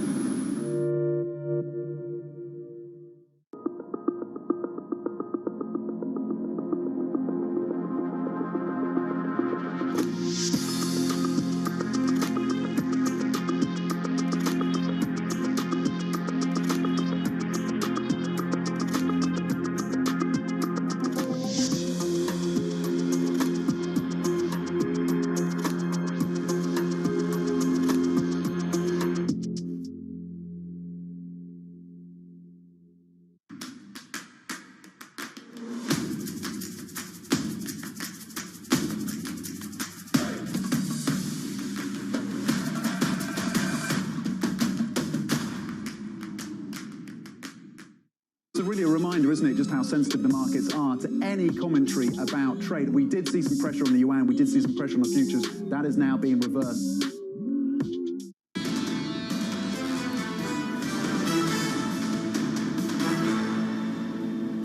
Credit Suisse reports a quarterly loss of $2.2 billion. Our interview with Chief Executive Thomas Gottstein this hour. Unilever warns that inflation will dent its profitability for 2 years. Our other interview with the Chief Executive Alan Jope also later this hour. And running hot, traders count down to key inflation data from the U.S. A higher than expected reading could push the Fed closer to a super-sized hike. Well, good morning, everyone, and welcome to Bloomberg Surveillance Early Edition. I'm Francine Lacqua here in London. Now, first thing is first, let's check in on the markets. We're seeing markets actually drift a little bit lower. We had nice little support from the European stocks, mainly because we had some better than expected earnings results across the board. I know Credit Suisse is under pressure. I know Unilever is under pressure, but actually Société Générale was a pretty blowout number, getting some 5%. Now, the travel and leisure stocks in Europe, I think, one of the biggest gainers. Overall, it's all about the inflation report. Not in Europe, but we are getting an indication of that in about half an hour, but really in the U.S. That could reprice what we're expecting from the Fed, and it could move yields across the board. You can see the Italian 10-year yield, one of the most violent moves against, for example, the German Bund in the last week, currently at 1.817. Also, Credit Suisse and Unilever, because I was mentioning those, let's have a quick check on what they're doing. So if you disappoint earnings or if you disappoint investors, then you can get punished pretty hard. Credit Suisse has a problem with retaining talent, bonus pools, but also how they get clients back, maybe especially in Asia, down some 4%. On the flip side, Société Générale, one of the biggest gainers. Now, investors really bracing for what could be the hottest U.S. inflation print since 1982. January CPI data are due out later today. Expect to show a 7.2% annual increase. Anything above that will add to the chances of the Fed making its first 50 basis point rate hike since 2000. Now, speaking to this program, the BlackRock Vice Chair, Philip Hildebrand, said that he sees no sign of runaway inflation expectations. If you look at the U.S., they have remained reasonably stable. So there's no sign yet of kind of runaway inflation expectations at the moment, but it's a risk, but it's not really in the data. You can also look at what the market is pricing in as a full cycle. And interestingly, in the U.S., the full cycle hasn't really changed very much.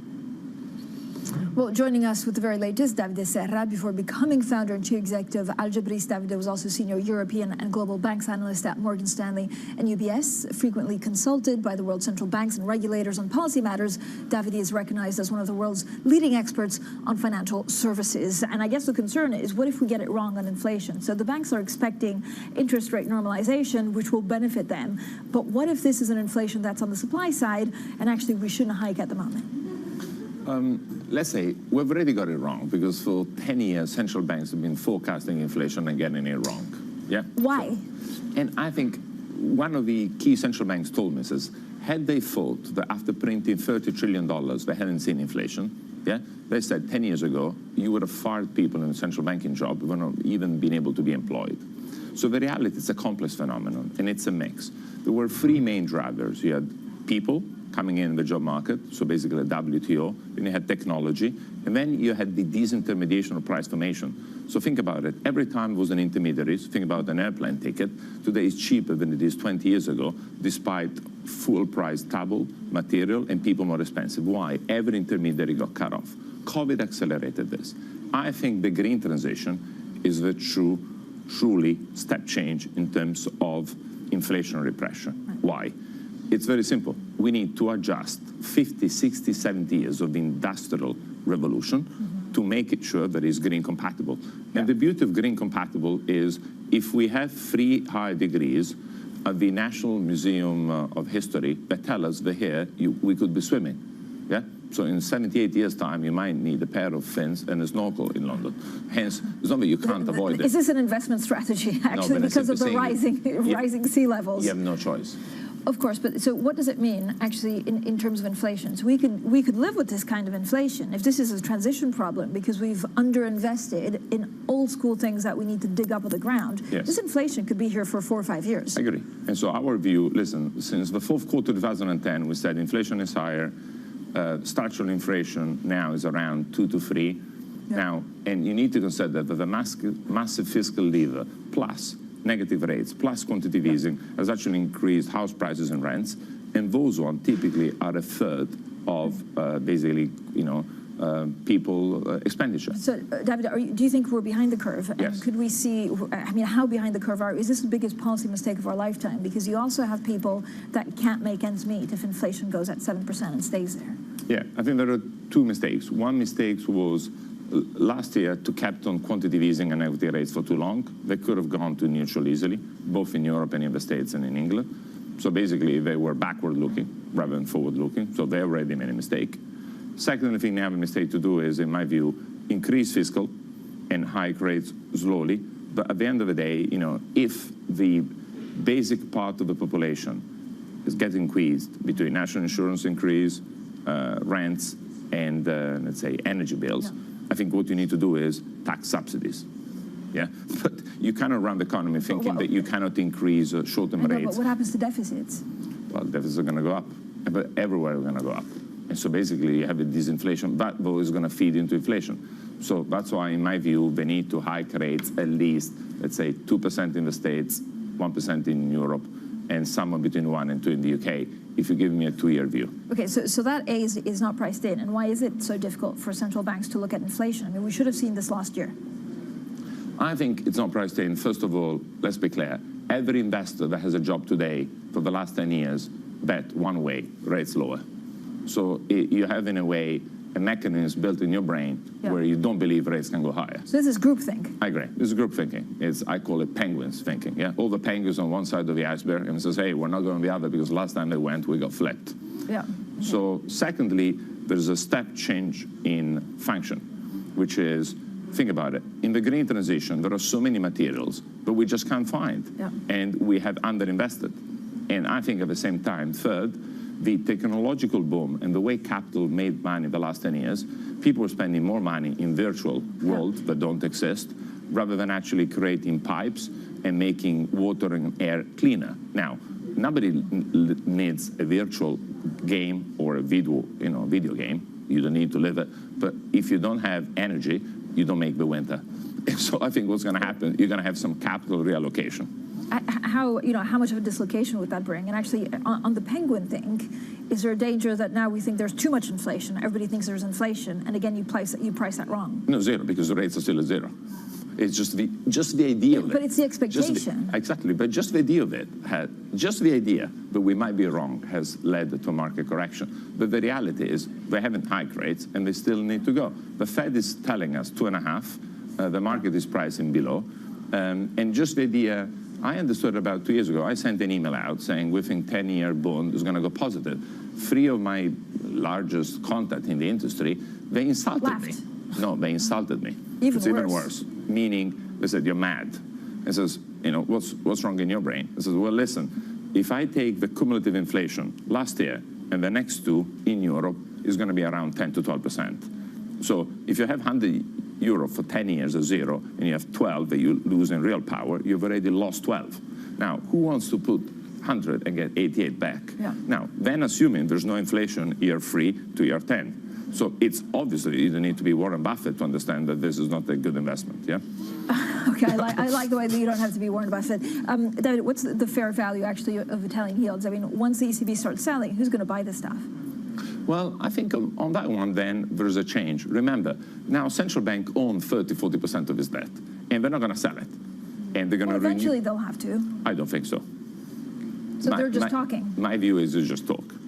You remember, they're not hiking rates. They're keeping rates negative. They keep on buying. So I think what we're going to do ultimately, all that central bank debt in the UK and the US is basically frozen. Okay? So there's going to be an agreement between government and treasury, but what happens is you don't buy more, you freeze it, you reinvest the coupon, and so basically it's a washout. So for all intents and purposes, that debt doesn't exist. It's like you have it in the right pocket, goes in the left, you keep on exchanging it. And the Germans would be behind this? The German, I think, would be behind it. They would vote for Yes, also because, to be honest, they made a mistake. In Germany, they've been borrowing at 0 rather than borrowing at 1 to 2 like the US would. So de facto, on their overall debt in Germany, it's about 6 to 7 trillion gross debt. They've been borrowing 1% below where they should have been borrowing, just hadn't been borrowing like the United States. And hence, they cannot keep on saying, hey, you need to pay, when in reality they are being subsidized by the rest of Europe. I need to go back to the banks. So when you look at the strategy, I think you were an investor in UBS, but not in Credit Suisse. Is Credit Suisse just going to be taken out at some point in M&A? Listen, I think Credit Suisse has a valuable franchise, has a valuable brand, and has valuable clients. So I think there will always be a bid for Credit Suisse, medium to long term. Clearly, an Archegos and Greensill, 10 billion for 2 accounts, which no one has ever heard of. But you're banking the Queen or Unilever, you're banking 2 guys, never heard, really, to the street. I think it's a clear, massive problem in who they selected in giving credit to. Because, had they been giving credit to Swiss Air, as they lost money, I remember when I was young, 15 years ago on Swiss Air, fair enough, but it's very different, to lose. So it was just too much risk, right? They weren't looking at the risk properly. Wrong clients. But how do you differentiate? So now that they're much more risk averse when it comes to lending, they'll be safer, we think, maybe, but how do you differentiate between a UBS and a Credit Suisse? If you're a client, who do you go to? Well, to be honest, I think from the guys on the trenches, they're still doing their work. I don't think there is major difference operationally. In risk appetite, there's always someone taking a bit risk, more risk. Here was a question more, I think, that what happened is through the cultural change, someone must have given very aggressive target. Someone must have, thought that, growing risk and growing revenue, they would get paid personally. In reality, then they end up leaving, $10 billion loss behind on 2 clients. On 2 clients. This is what I think is unacceptable. Okay, very, very quick in 10 seconds. Your favorite European bank? Is there anything you're investing Today in? we have a mix. I mean, we have, for example, Standard Chartered in the UK. I think it's brilliant in terms of Asia growth. Asia Connect, I think, is going to make a difference. We have Santander. We love it because on 7 times earnings, never lost money, and and is 25% of the earnings in US. And then we like Intesa and UniCredit because they're returning us 30–40% of the market cap in cash. So they're saying, we're not expanding, we're not going crazy in M&A, making money, and here's the cash back. Davide, thank you so much, as always. Davide Serra there, the Chief Executive and Founder of Algebris. Now, pre-market check, Disney actually blew out expectations out of the water. Not only did they have more subscribers to Disney Plus, those increased by 11.8%, or sorry, 11.8 million more people have been watching that. And that's, of course, a streaming service, but also more people showed up at the Disney parks, gaining some 7% pre-market. And Uber, those sales also beat estimates because ridership is resilient, partly due to the pandemic, and also they gained on Deliver, gaining some 4.5%. Coming up, we speak to a chief executive, another chief executive on earnings day. Electronic device maker Legrand has reported better than expected fourth quarter revenues. Don't miss our exclusive interview with the chief executive, Benoit Coquart. He's coming up shortly, and this is Bloomberg.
Lots happening on Wall Street. It's the basic law of economics. The Fed is telling us this is transitory. Need to catch up? This is Bloomberg Wall Street Week. I'm David Weston. We've got the information and insights. David, you just hit the nail right on the head. From businesses most influential and instrumental. And that's the way you run good risk management. But we need to invest in our systems. Bloomberg Wall Street Week premieres Friday with replays all weekend on Bloomberg Television and Radio. Mercedes-Benz is on a path towards CO2 neutral mobility. So we have flicked the switch there, and really we're going to step by step electrify everything. And what does that mean? Combustion engines get electrified.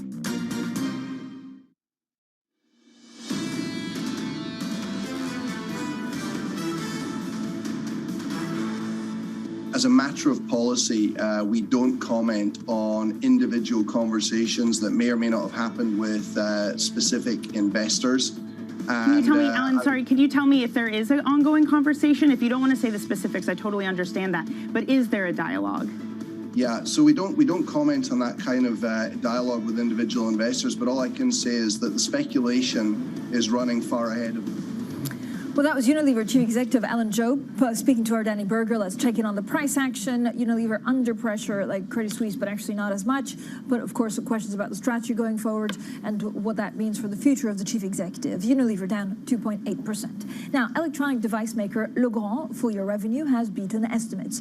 The firm says performance was driven by organic growth of 13.6% year-on-year. Now, joining us now is electronic device maker Legrand Chief Executive Benoît Coquard. Benoît, thank you so much for joining us. I have a million questions on, of course, the supply chain issues, on some of the things that you see with inflation. First of all, were you able to pass on some of the costs because of the higher inflation that you're living through, what you're producing?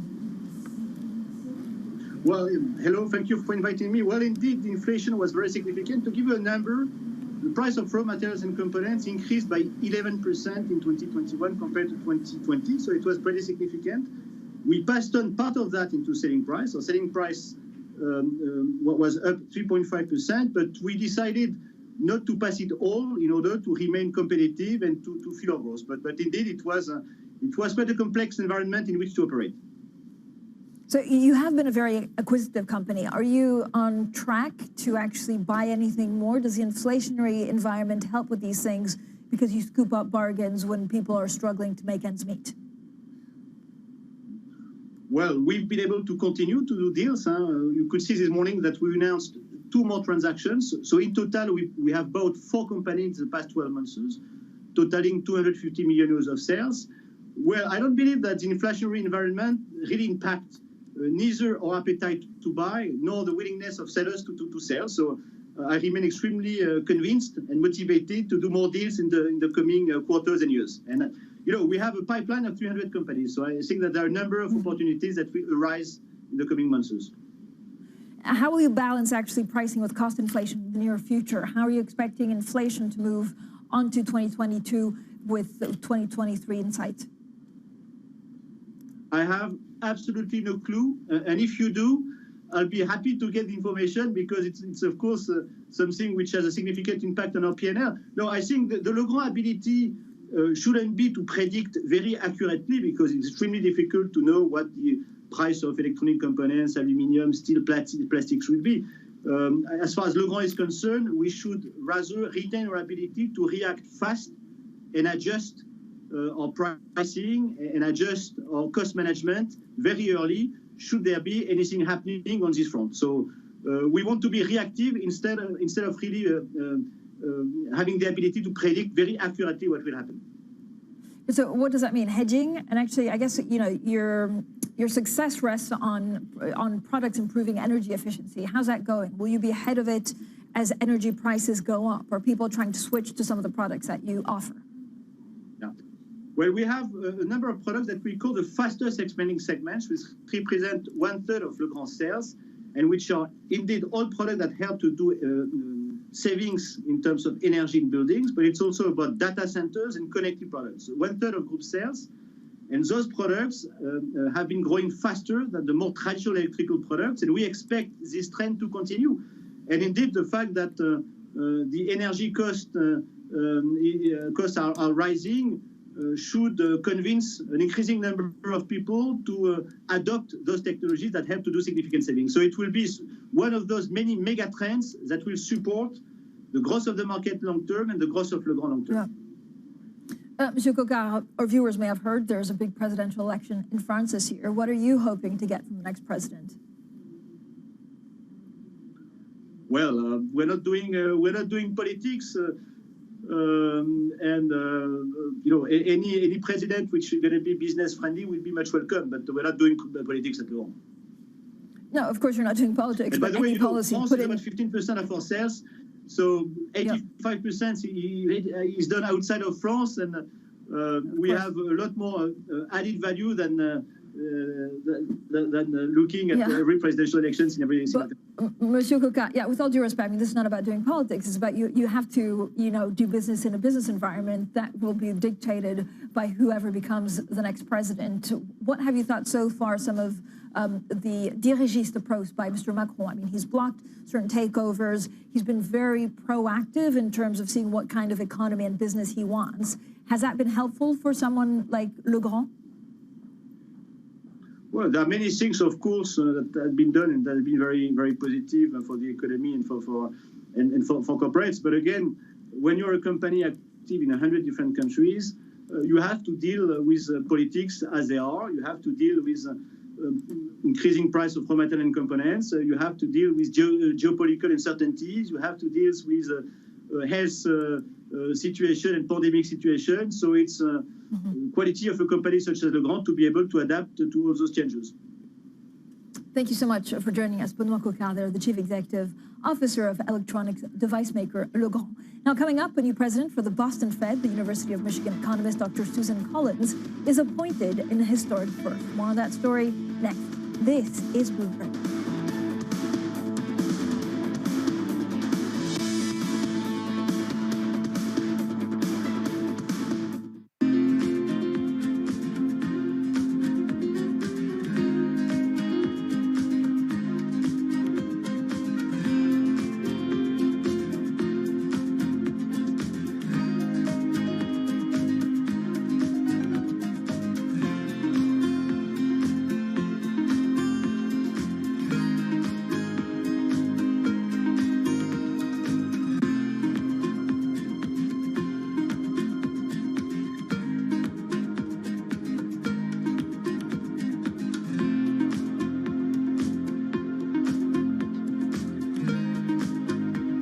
Morning, everybody.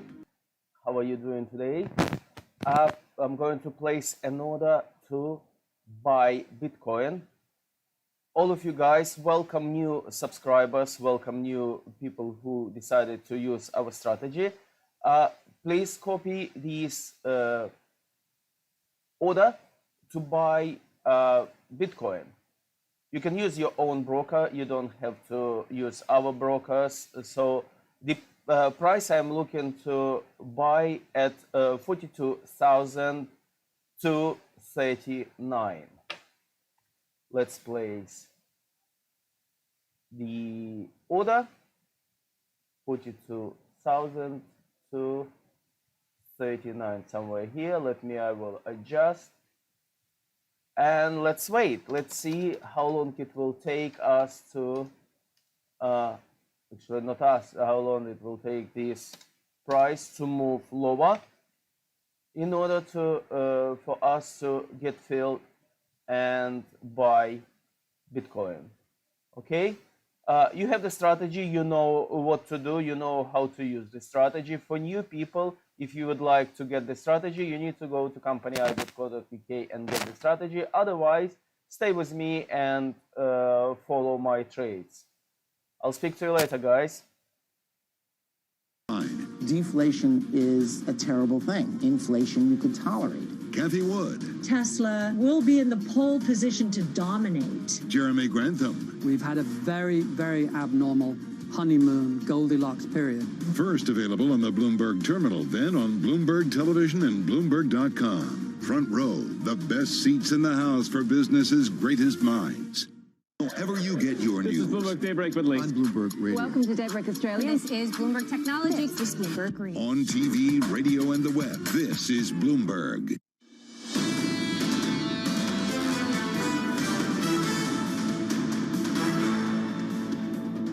Economics, finance, politics. This is Bloomberg Surveillance Early Edition. I'm Francine Lacroix here in London. Now, the Boston Fed says its next president will be Dr. Susan Collins, the University of Michigan provost, and economist will become the first black woman to lead one of the 12 U.S. Reserve Banks. All with us to discuss all of this is Bloomberg's chief Asia economics correspondent, Enda Kern. Enda, thank you for joining us. So what do we actually know about the new Fed appointee?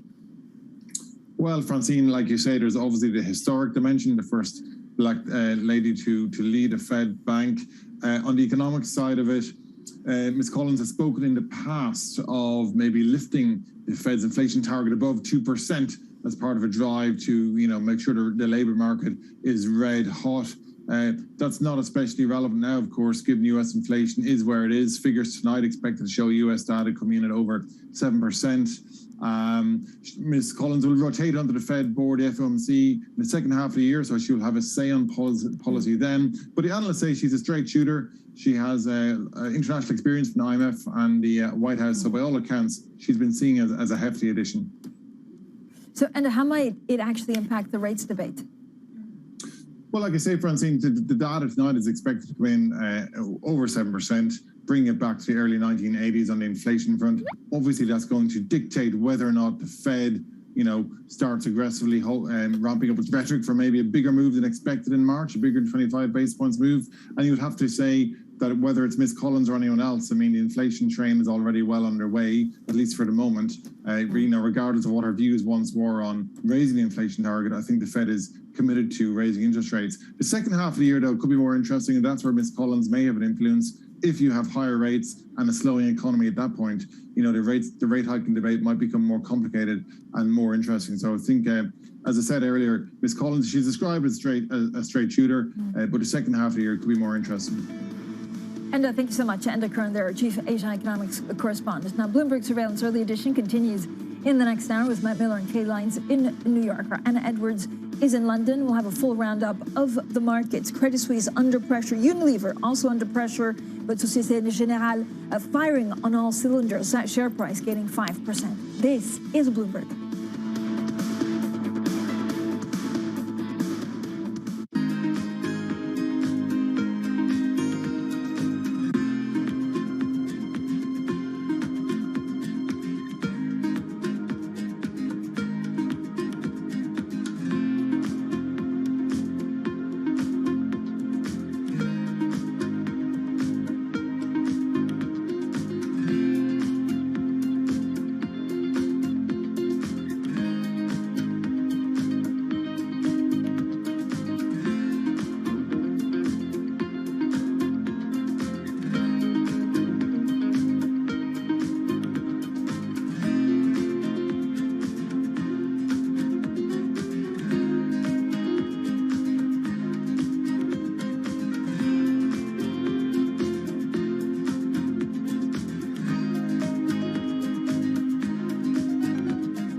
That it's highly transmissible.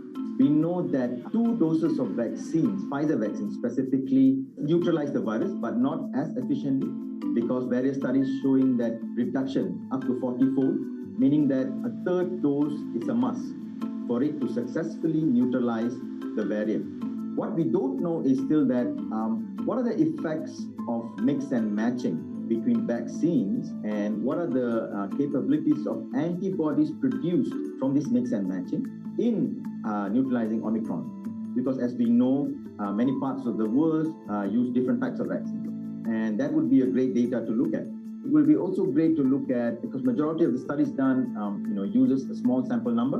And most of the time, when you translate it to real world, the data changes. So it will be really good to look at large-scale data of the ability of antibodies from vaccines to neutralize this variant. Grateful here today that the virus, Omicron variant, still uses ACE2 receptor as its main entry. It means that all of the vaccines which are designed with spike in mind still works. Imagine if it uses a different receptor other than ACE2. None of the vaccines would work today. So I think that is the best news that we got from all these studies which came recently, the past couple of days. BSO Now is your online home for weekly Boston Symphony Orchestra and Boston Pops performances. See new concerts that go behind the scenes, plus acclaimed archival concerts. Visit bso.org/now, where the music plays on. BSO season sponsor, Bank of America.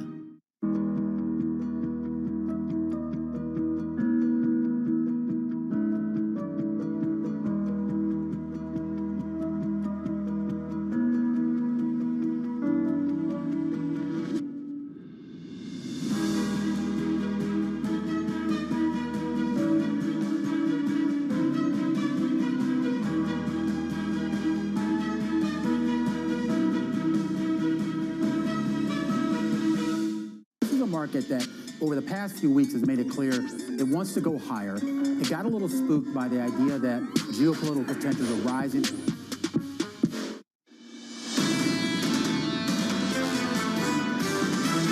We are at a point in the cycle where inflation is a major issue. I think central banks are dealing with a difficult environment here. In terms of the Fed, I really think they're in one of the most difficult situations in our lifetimes. It is not a good thing to raise interest rates to kill the economy. This is Bloomberg Surveillance, early edition with Anna Edwards, Matt Miller, and Kayleigh Lyons.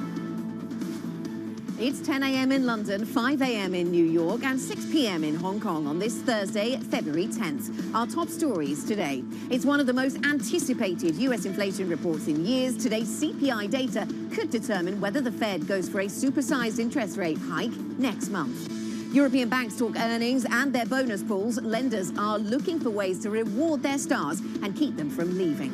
And Disney's earnings give a boost to a CEO who is finally on his own. Sales, profit and streaming growth all beat estimates. Later this hour, we'll talk earnings with two other chief executives, the CEOs of AstraZeneca and L'Oreal. Welcome to Bloomberg Surveillance Early Edition. I'm Anna Edwards in London. Matt Miller and Kayleigh Lyons join us from New York. Kayleigh, good morning. If I could sum up in two halves the day, this morning here in Europe, it's all been earnings, and later in the US, it'll be inflation.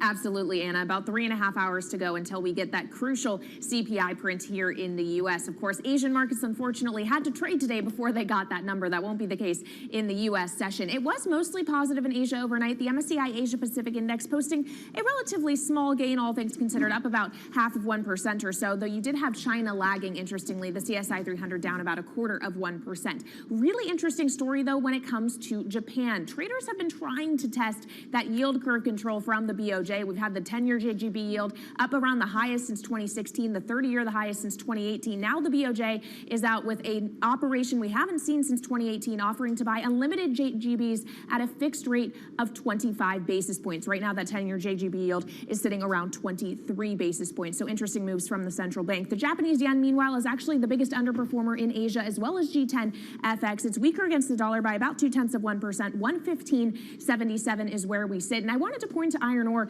as well, Matt, because we saw it under pressure yesterday as China looks like it's going to be investigating the rally we have seen. That weighed heavily on iron ore futures yesterday. They rebound today, though, up 5.5% in Singapore to 153 a ton. A lot of optimism about Chinese industrial spending shoring up this market, and that seems to be outweighing any kind of price control concerns we may be seeing, Matt. All right, Kayleigh Lyons with a focus on commodities and the BOJ. I'm looking at, well, S&P futures aren't doing a heck of a lot, to be honest, but we had a pretty good rally yesterday after a choppy session on Tuesday, a sustained rally in stocks yesterday. Today we're down, but only 0.2%, and the U.S. 10-year yield is down just a bit, 193.71. Still a relatively high level for the U.S. 10-year yield. So we're still on that 2% watch, although our chief rates strategist, Ira Jersey, says 197 is really the important marker to keep in mind. NYMEX crude now coming down a little bit below $90 a barrel, but it had been up just a few minutes ago. Right now, 89.93, so close as darn it, as you say in England. And Bitcoin down just a bit, 44,418. Basically, you don't see a lot of movement, Anna, here in a lot of risk assets. I think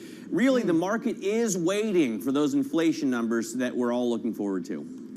Yeah, absolutely, Matt. And we're not seeing a great deal of movement at the overall level when it comes to equity markets. The picture here in Europe, either side of the flat line for major markets, entirely flat on the FTSE 100 and pretty much flat on the Xetra DAX in Germany. A little bit of a move to the downside on the CAC 40. We have seen some individual stories, though, really cutting through. And I wanted to highlight a few of those today because the earnings stories are really interesting because of what they tell us at the micro level, but also because some of the macro themes they tap into. Siemens, the German engineering business, really flying, a giant on the Stock 600 and up by 6% in today's session. Beating across the board is some of the commentary we got from some analysts, some of them now talking about whether we're going to get an upgrade to guidance coming through from the company in earnings reports still to come. AstraZeneca, we got new guidance there, up by 3.7%. We'll talk to the CEO shortly on this program about that earnings story and also about the hiving off of their COVID assets into a separate unit. What exactly is the plan there? L'Oreal is down by 3% in Paris. Was there a little bit of disappointment around some of the margins? Of course, bear in mind this is a business that does well,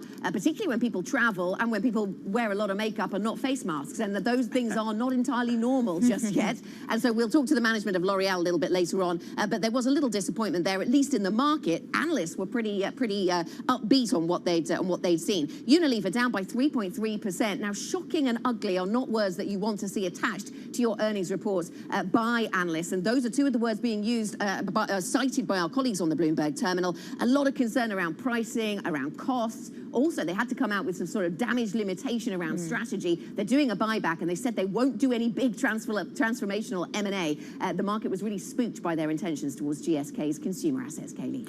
All right, well, we will continue to pay attention to some of those company stories in Europe. We also want to pay attention to the headlines we were just getting out of China in regard to new yuan loans for the month of January. Hit a record of nearly 4 trillion, 3.98 trillion yuan. The estimate is only for 3.7 billion. Also, when it comes to aggregate financing, that too topping estimates 6.17 trillion yuan relative to the 5.4 trillion estimate. So a lot of new yuan loans in January for China. Now, what else are we watching today? There is a lot ahead, including geopolitics. UK Foreign Minister Liz Truss will meet with Russian Foreign Minister Sergei Lavrov in Moscow. The Ukraine situation still is front and center. Then in regard to earnings here in the U.S., Twitter will be reporting in just a few hours' time. 7 a.m. Eastern is when we expect that. And then finally, the big event of the day, U.S. CPI data at 8:30 a.m. New York time. Investors are bracing for what could be the hottest inflation print going all the way back to 1982. We are talking 4 decades. For more on that data, we're joined now by Michael McKee, Bloomberg International Economics and Policy Correspondent. Mike, 7.2% is what we could be looking at. Yep, Ronald Reagan was president of the United States. Margaret Thatcher was prime minister of the United Kingdom, and you were probably anchoring this show, 1982. All right, we're going to be watching. A lot of people on the markets are talking about this as something that could push the Fed to 50 basis points in March. Not going to happen. The Fed's not talking about that unless we get some huge surprise. Here's what the Fed's watching. They are watching the inflation expectations, and this is your post CPI thing to look at. If we don't see inflation expectations rise, then the Fed's not going to be worried. This is the University of Michigan's one-year consumer expectation for inflation, but you notice that it comes back down again, and all the inflation expectations in the markets are in the Fed's range, roughly. So it's not something we're going to particularly worry about unless that changes. Here's what we will take apart from the survey. Goods versus services. We bought a lot of goods because we were stuck at home. We weren't going out to restaurants. Does that start to change and push up services prices or pull down goods prices, energy prices? This is an odd month. They were generally flat in the futures market during the month, although they've ended up higher in February. Homeowners rent. House prices up 17.5% last year. That should continue to feed into the CPI. And then, of course, always, as we have had it before, the reopening trade. Used cars, are they still rising? Insurance has been rising. Lodging and airfares and food, things that people notice when they're traveling. Those things are what we're going to be watching today.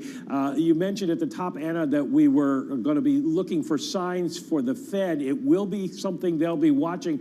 Also, we haven't had CPI as a big news story since 1982, so if you see me back here in the coming months on CPI days, you know the Fed's got a problem. I have to point out, it's not just used cars, Mike.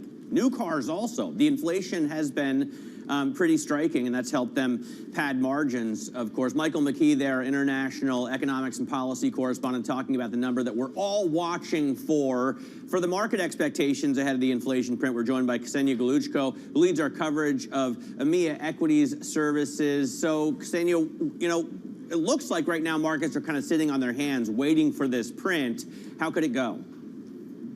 Yes, it's really interesting. Of course, the market is expecting that the inflation print will be very high. We're expecting the highest US CPI in 40 years. It's a pretty crazy number, but the market is ready. It has been pricing in this number for weeks now. Again, the stocks and bonds have been extremely volatile this year, but there is a sense now that the bond sell-off and the sell-off in tech stocks might have hit a low, because we're seeing bonds recovering this week. We're seeing tech stocks starting to make a comeback.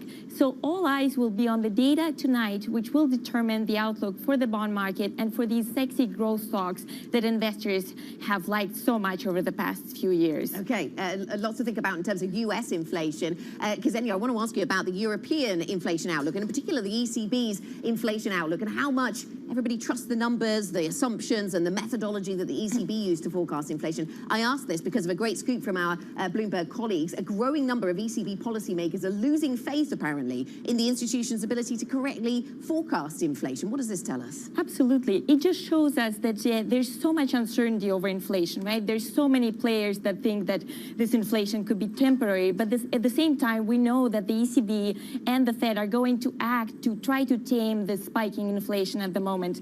I mean, they're seriously determined to do this.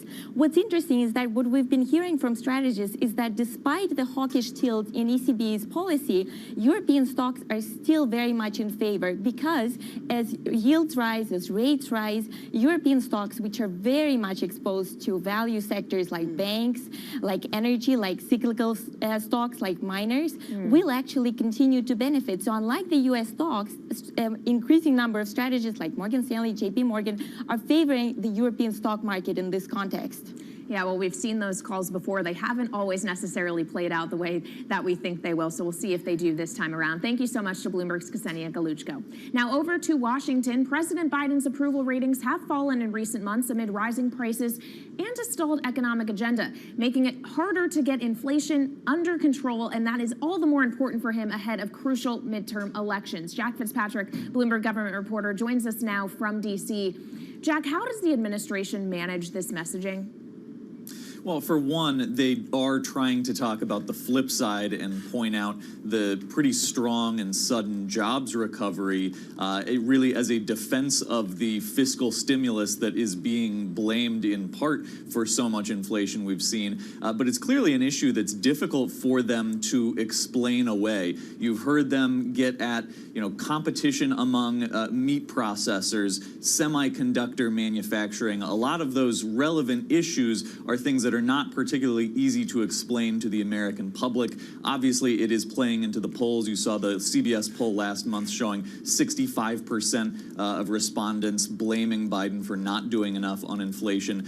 So you're going to hear him talk about the stronger jobs numbers, but also sort of struggle to come up with some way to talk this away, and really looking to the Fed to take action and trying to get results to bring these inflation numbers down. We're hearing about the stock trading ban for Congress getting pushback. Of course, they have to make money too, Jack. What are you hearing?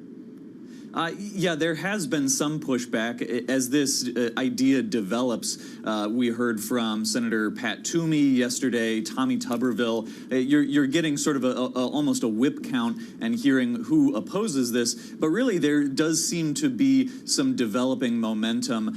There's sort of a change in the language that we've heard from Speaker Pelosi, who was initially very hesitant to take this kind of thing on. She has said that a committee should look at it and figure out what the options are. There are a number of details that would need to be ironed out. Is this an outright ban? Does it imply more limitations? Does it affect the spouses and family members of lawmakers? There's a lot of work that would need to go into this, but the developments from Speaker Pelosi and support for the general idea from Senate Majority Leader Chuck Schumer do seem to show that there is some momentum for this. Okay, Jack, thanks so much. Bloomberg's Jack Fitzpatrick with everything you need to know from Washington. Turning to the European earnings story and specifically the banking sector, Credit Suisse warns that higher costs for pay and its restructuring will weigh on results in 2022. That's after reporting its biggest quarterly loss in about 4 years. The Credit Suisse CEO, Thomas Gottstein, spoke to us this morning about compensation. The fact is that in 2021, the firm was loss-making, and as a consequence of that, obviously, we have to have a lower bonus pool. But We also included a new form of compensation in terms of our SDP, Strategic Delivery Plan. And this was very well received by our employees. And Credit Suisse is very committed to pay market rates in terms of compensation. Thomas Gottstein there from Credit Suisse. Bloomberg's Danny Berger has all the details on the banking sector today. Danny, a big focus on compensation and no change in strategy. That was certainly the pushback we were getting from Credit Suisse. Yeah, I think it is really fascinating to look at these banking results through the compensation lens, because at some point it does become this feedback loop. You want better results to be able to pay your talent up more, especially in this environment where there's high competition, to continue to allow the hits to keep coming. Now, looking at Credit Suisse and SocGen, for example, they're almost mirror opposites of each other, both reporting earnings today. Credit Suisse down 4% after that 2 billion Swiss franc hit for the results. SocGen up 4%. So again, opposites. In SocGen, the story was all about massive bonuses. Results were good across the board. Even equities trading was up 23% compared to 0.5% for Wall Street. I spoke with the bank's head of banking earlier this morning, and he described massive bonuses that were coming for the firm's bankers. He wouldn't give me an exact number. I did press him on that, but he did reiterate it would be massive. Now, compare that to Credit Suisse, where at the bank, they've had to reduce their bonus pool by 32%. According to sources, this is after talks with regulators about their worst year since the financial crisis. We did hear from the CEO there talking about a special reward that they are going to be paying out. It's about equivalent to $540 million. However, in total, that's still a decline of 15% in terms of rewards, but they're going to have to pay up. They really do. They've said this, and it's in order to retain talent, to make sure their results can resume any sort of strength after a very difficult year, Kaylee. All right, it's all coming down to the money for those bankers. Thank you so much to Bloomberg's Danny Berger with a look at the European side of earnings today. We have to talk about the U.S. side as well, because Disney reported a blowout first quarter, sales earnings beating analysts' forecasts, giving a boost to CEO Bob Chapek, who's finally out of the shadow of his predecessor. Bloomberg's Emily Chang spoke to him yesterday. And it's really almost directly a function of what the new content is that's flowing into the service. And obviously that content was impeded and made a little choppy even more by the fact that, we had COVID and it interrupted our production cycles. That was the CEO of Disney there. So let's take a check on how Disney shares are trading in pre-market. No surprise probably with the blowout quarter. They are higher to the tune of nearly 8 percentage points. And of course, there's a lot of areas of strength here. The parks division doing really well. Plus Disney Plus, that all-important streaming service, posted way more users in the quarter than expected. More than 11.8 million new subscriptions, in fact. The Street was looking for 8.17 million, so a big beat there as well. It also was a beat when it comes to Uber, and this is interesting. A very different story than its competitor Lyft, which really got hit hard by Omicron on the rider front. Instead, Uber reporting the most riders ever, actually. It really also is benefiting, of course, from the fact that it has that food delivery segment as well. Uber shares are up about 6% in early hours. And another stock moving to the upside is Twilio, the software company. It is up nearly 18% after it says it will have profit on an operating basis starting in 2023. It also topped analyst forecasts, so a big reward for these shares this morning, Anna.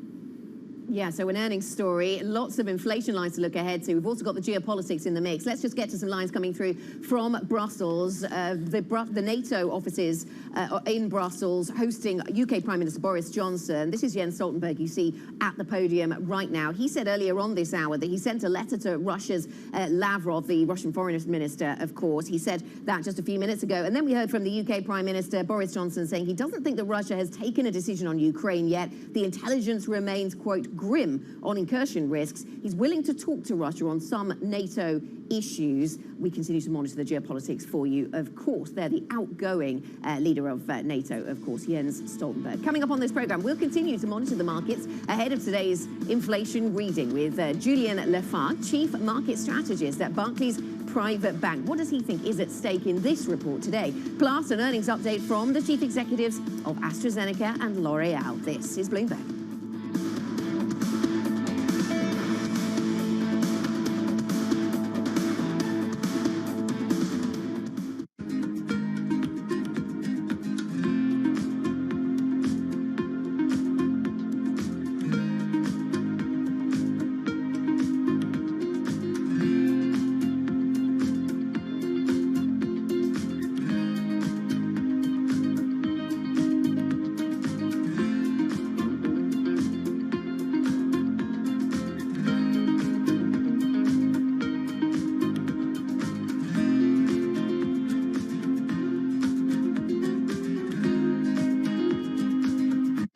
Is this going to primarily be chips for your own business, or is this going to be more centered around the foundry business and external customers? It's going to be both. And what we said today is we're announcing 2 fab modules. It's a large location, 1,000 acres, because I'd hope to build out a full 8 fabs or more on this location. And, if we do that full project, it would be $100 billion over the course of the decade or so. So a massive project, initially 3,000 jobs, 7,000 construction workers, supply chain, et cetera. I mean, this is just fabulous. And the products will be our most leading edge chips. So as we said, this will be the angstrom era when we're going to 2 nanometers and below into the angstrom era. So it'll be the most advanced chips, potentially the largest manufacturing location in the world. We'll use its output for our internal products, but also for those of the foundry customers as well. So it's going to cover both.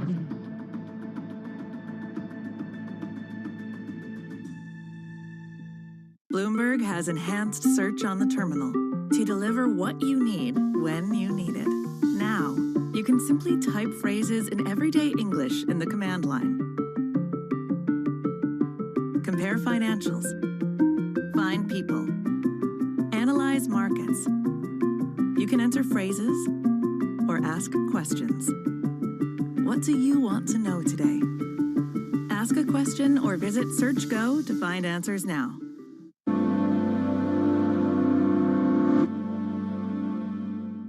Earnings season continues. Not since the 1980s have we seen these sorts of reversals. Bloomberg is fastest with the numbers and analysis. The fundamental story is really solid. It's really kind of a balancing act. Bloomberg, the fastest numbers and analysis you trust.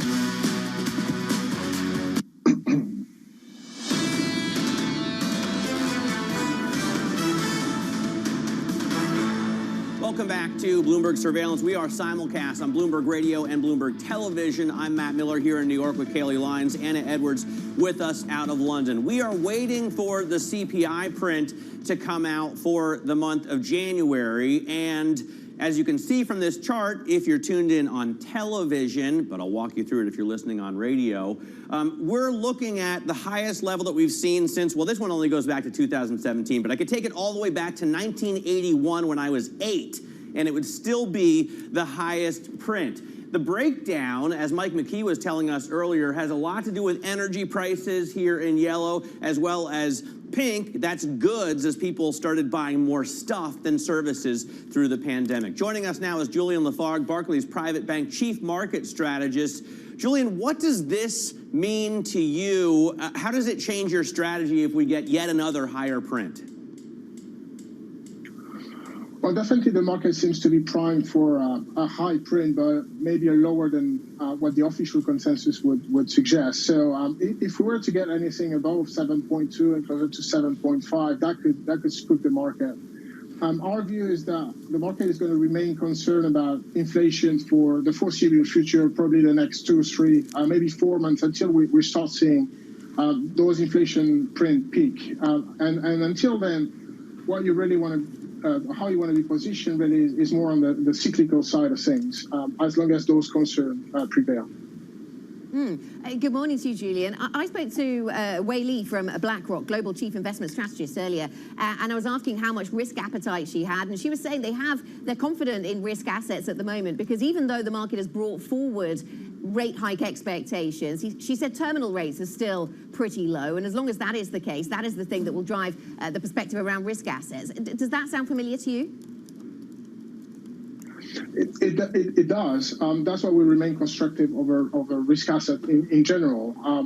There is no alternative mantra has taken a hit recently, obviously, with the 10-year closer to 2%. There's starting to be some kind of alternative, and we would be looking for 2.25% on the 10-year maybe as an opportunity to lock in rate. But the reality is, over the long term, you still have much better upside potential on the equity side, and we don't think rates are going to go much higher than now. So we aren't going to get to the point where rates mean that investors don't have as much appetite for equities then? Well, we believe that it's partly reflected in the price action that we've seen here today. You've seen some derating on the equity side as rates move higher, but we do think that a lot of that move has already taken place. Valuation on the equity side will be constrained. But equally, we don't think they're going to collapse. And so we're probably there in terms of valuation re-rating. And the upside is going to come down to earnings going forward. Does that mean we've also already seen the bulk of the value rotation? Well, in our view, as I mentioned, we probably have a few more months to go because the market won't feel that we've peaked in terms of inflation until we have a couple of prints that are showing that peak. So we're probably still in there until maybe March, April. But at that time, we think it's going to be potentially an opportunity to revisit the growth part of the market, which has been left behind so far. So we're probably 2/3 of the way there. All right, Julien Lafarge, Barclays Private Bank Chief Market Strategist, thank you so much for your time this morning. Now, let's get to the first word news. And the protest blocking freight traffic from Detroit to Canada is starting to hit crucial supply chains. Ford has been forced to temporarily shut a Canadian engine factory and will operate another plant at reduced capacity. Protesters angry over COVID restrictions have blockaded the Ambassador Bridge between Detroit and Windsor, Ontario. A University of Michigan economist will become the first black woman to lead one of the Federal Reserve's 12 districts. The Boston Fed says Susan Collins will be its next president. She'll also be a rotating voter on the central bank's policy. And a warning from Unilever, the maker of consumer products, says it will take 2 years to return to the profitability level of 2021 due, shocker, to high inflation. Bloomberg Danny Berger asked Unilever CEO if he's had conversations with activist investors. As a matter of policy, we don't comment on individual conversations that may or may not have happened with specific investors. Can you tell me, Alan, sorry, can you tell me if there is an ongoing conversation? If you don't want to say the specifics, I totally understand that. But is there a dialogue? Yeah, so we don't comment on that kind of dialogue with individual investors, but all I can say is that the speculation is running far ahead of the reality. Activist investor Nelson Peltz's Trian Asset Fund Management has built a stake in Unilever. So Unilever, of course, one of the earnings stories out of Europe we're watching this morning, Anna, but we have gotten a deluge of them, and we will be speaking to more CEOs over the course of this show as well. Absolutely. We're going to be speaking to the AstraZeneca CEO, expecting sales and profit to rise this year. We'll speak to the CEO, Pascal Soriot. That conversation coming up next. The business has decided to put its COVID assets, that's the vaccine, but also other treatment, into a separate unit. What is the plan for that unit? We'll ask about that and other drugs-related developments over at AstraZeneca. This is Bloomberg.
It's almost the end of the year, but Bali is still quiet and empty.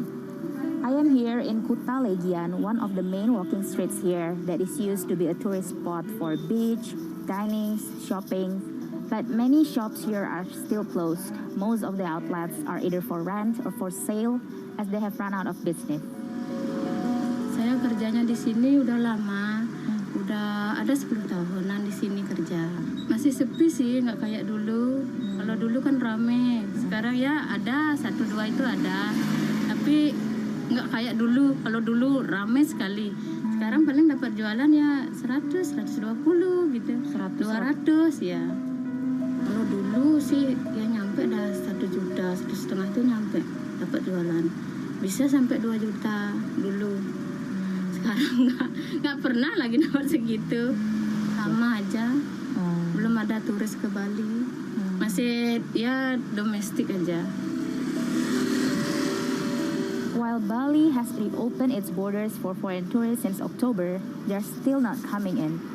Many international airlines are yet to reinstate their direct flight to the island. Balinese people here really hope they can see more people from Australia, China, and Europe to come visit next year.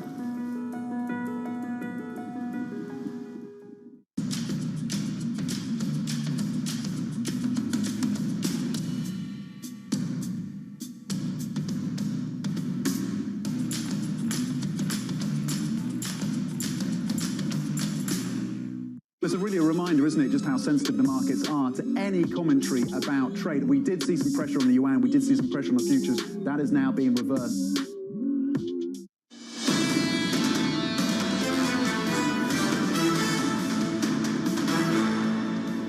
This is Bloomberg Surveillance Early Edition. I'm Anna Edwards in London with Matt Miller and Kaylee Lines in New York. And here is what you need to know. Today's report on inflation in the US could push the Federal Reserve to its largest rate hike in more than 2 decades. The Consumer Price Index is out at 8:30 New York time. A reading above the projected estimated 7.2% annual increase may pressure the Fed to consider its first half percentage point hike since 2000. European banks look to reward their star performers. Societe Generale says it will massively raise its bonus pool after posting record profit. Credit Suisse slashed its bonus payouts by 32% after its worst year since the financial crisis. Still, it found a way to give senior bankers an extra long-term award.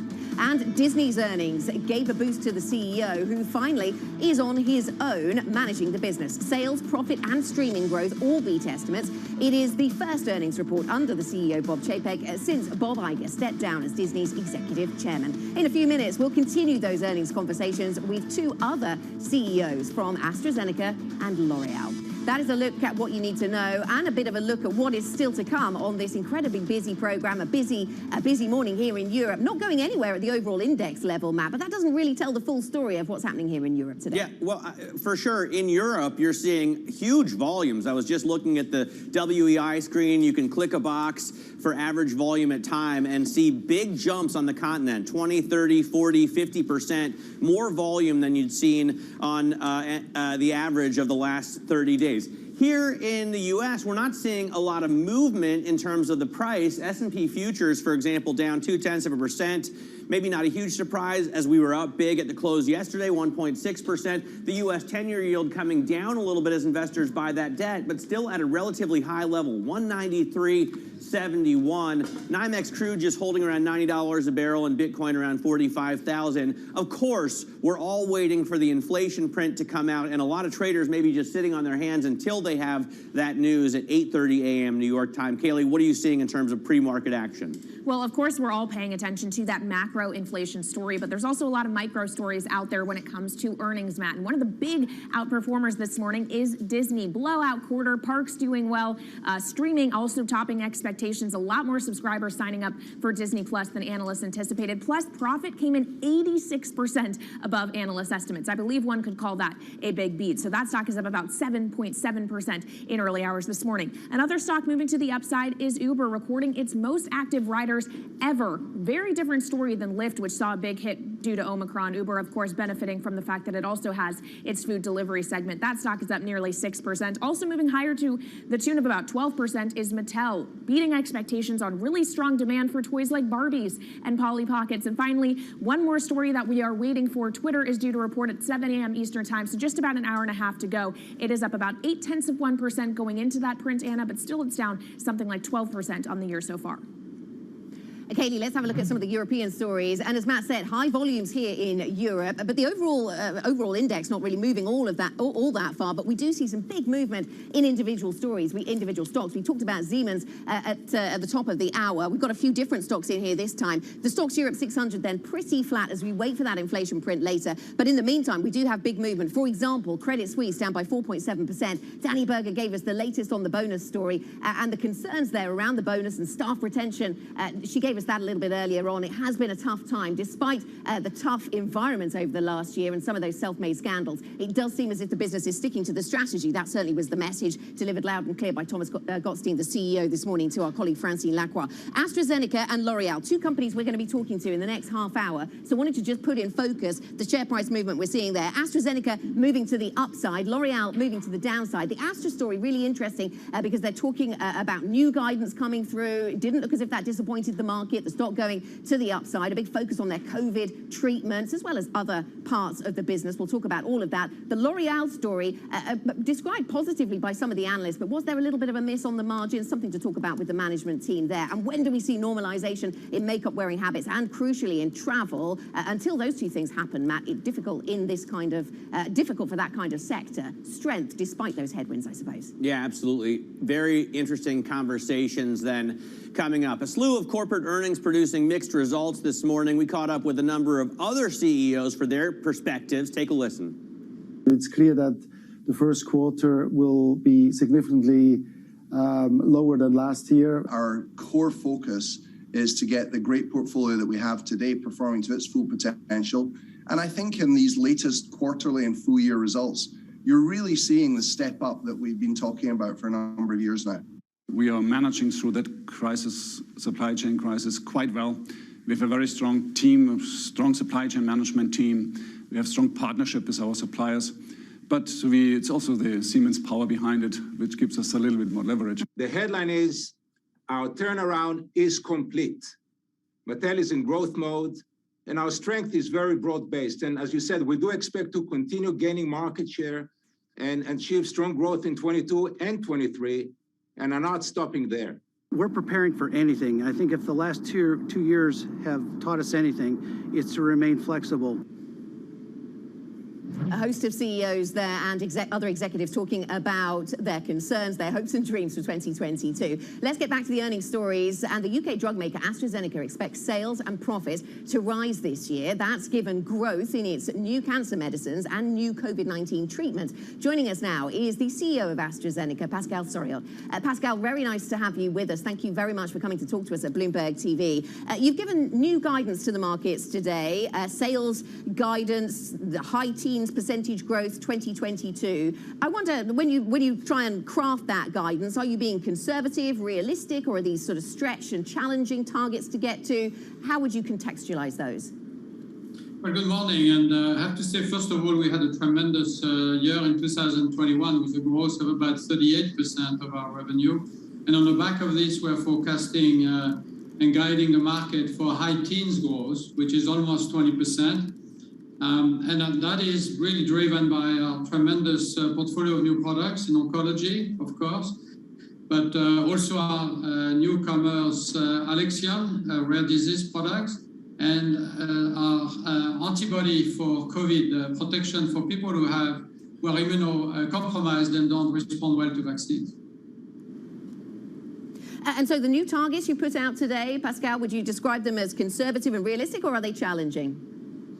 Well, they are realistic, I must say. And, you know, we always try to reflect our company growth and prospects as we see them. There are always, you know, upsides and downsides in a forecast, but we think it's realistic, and we hope to be able to even do better than this.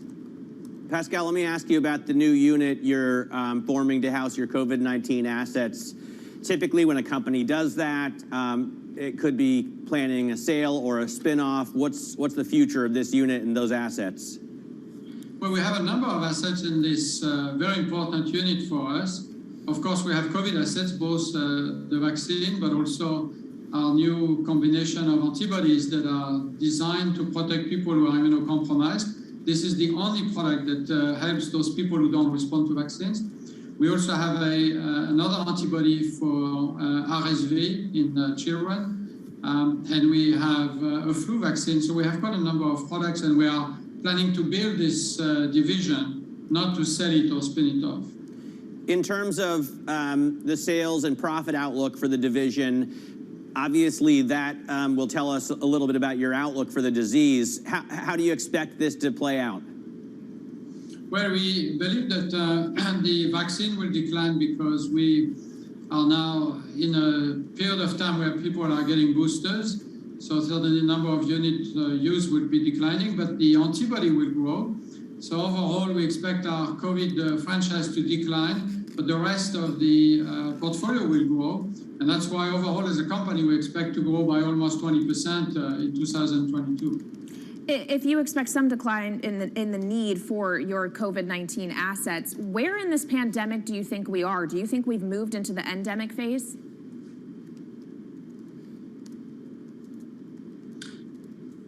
Pascal, can you hear me? Yes, can you hear me? Yes, sorry about this. I'm just wondering what your assessment from your vantage point at AstraZeneca, where in this pandemic you think we are and if we have moved into the endemic stage yet. Yes. I think in many countries we are indeed moving to the endemic stage. Thank God the pandemic is slowly falling behind us. We will still need to continue protecting people with regular vaccination, probably mostly for people who are most exposed, most vulnerable, older people and those who have chronic conditions. We will have to protect the people who have been transplanted or have cancer or immune diseases with our antibody combinations, because vaccines don't work very well at all in these people.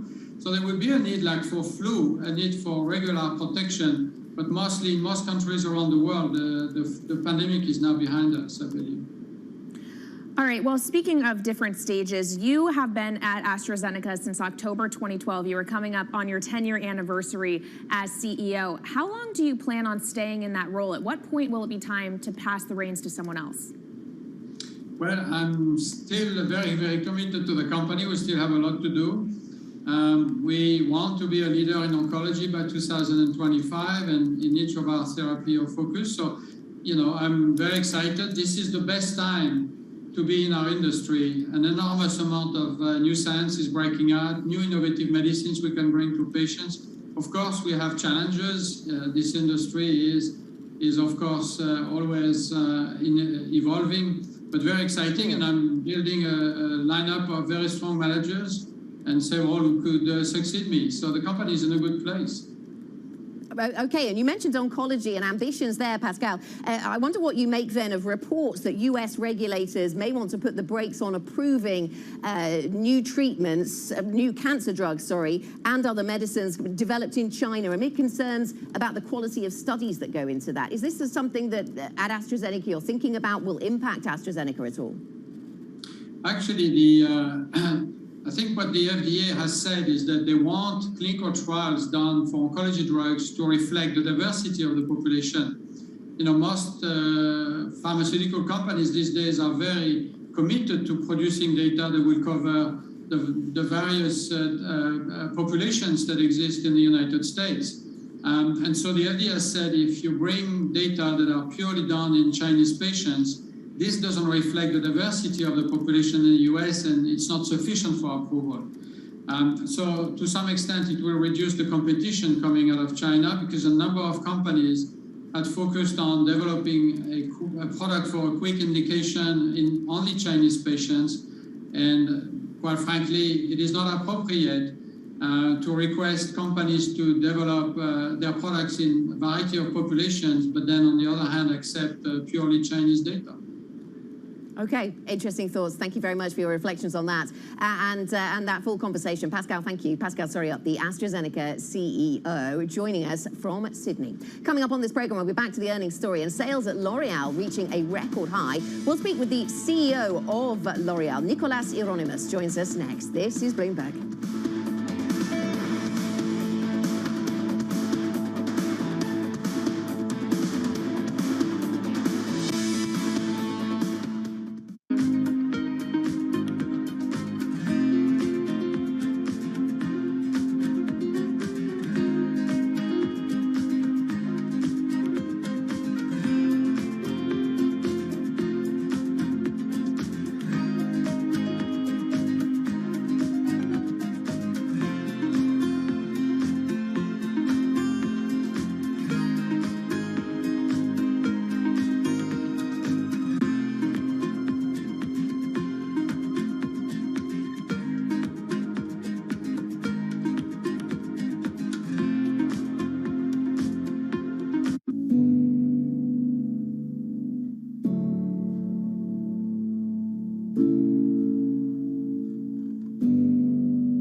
in New York City. When you're in London, in Sydney, in San Francisco. 9 a.m. in Beijing and Shanghai. Good morning, everyone. Have a great evening. So recap the headlines. You do not want to miss this How story. are you thinking about those dynamics?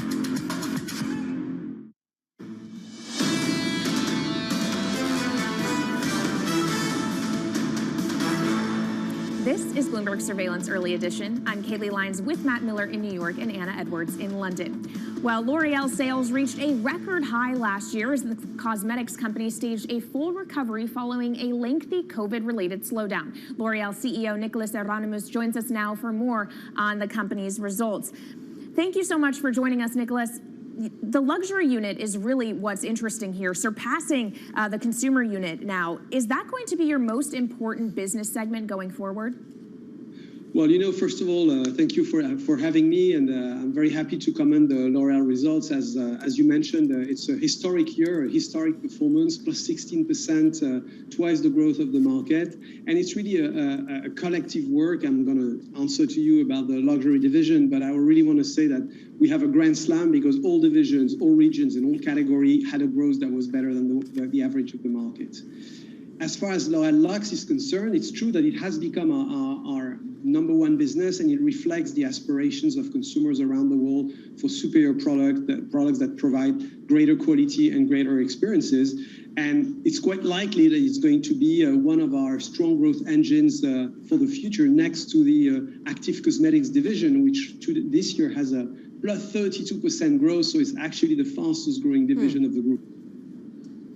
Nicolas, very good to speak to you. Thanks for joining us. Let me ask you about inflation pressures that you're experiencing. I know that you've said this morning you're confident despite the raw material price increases. Is that because you're confident you can pass on those price increases to customers? How easy is that proving to be? Well, first of all, it's true we live in an inflationary context on raw materials and cost of goods, but as L'Oréal has a growth margin of close to 74%, first of all, we can absorb some of its extra costs, and the rest will be offsetting it through a blend of different measures. We go from innovation. We tend to launch new products that are systematically more premium than the existing ones, but also through a different set of measures of revenue growth management, which entail formats, price increases, of course, new promotional strategies. So some of our products will take measured price increases, but overall, I think that if we look at the full year of 2022, I think the inflationary pressure should be manageable within our P&L. How high are you seeing in terms of input costs? And what exactly are you seeing as the biggest problems in terms of materials to get hold of? Well, today, the raw materials that are in our products that are affected by inflations are oil derivative like silicones or palm oil. We also have some extra cost in some of our packaging. But as I said, overall, between our revenue growth management actions and also the work done by our operations teams to negotiate and shift some of our production to other formats, I think we can offset most of it. What are you planning on doing in the future to avoid this? I mean, will you lock in longer-term contracts, Nicolas, when you find good pricing, good sourcing? Well, we've always had a pretty strong and good relationship with our suppliers. We are a loyal and long-term customer. Of course, they are facing themselves some inflationary costs, so they probably can't commit over longer period of times. But it's a joint work we do with them. It's part negotiation, part redesigning our products, and in the end, that's how we manage it. Something a little away from the sort of daily running of the business, I guess, Nicolas, is that the Sanofi stake that the business holds, I see your team describing that as the door is open on the Sanofi stake that some of your team have been saying this morning. It provides a nice dividend. I wonder what decides that strategy. What will decide whether how long and to what extent you continue to hold on to that?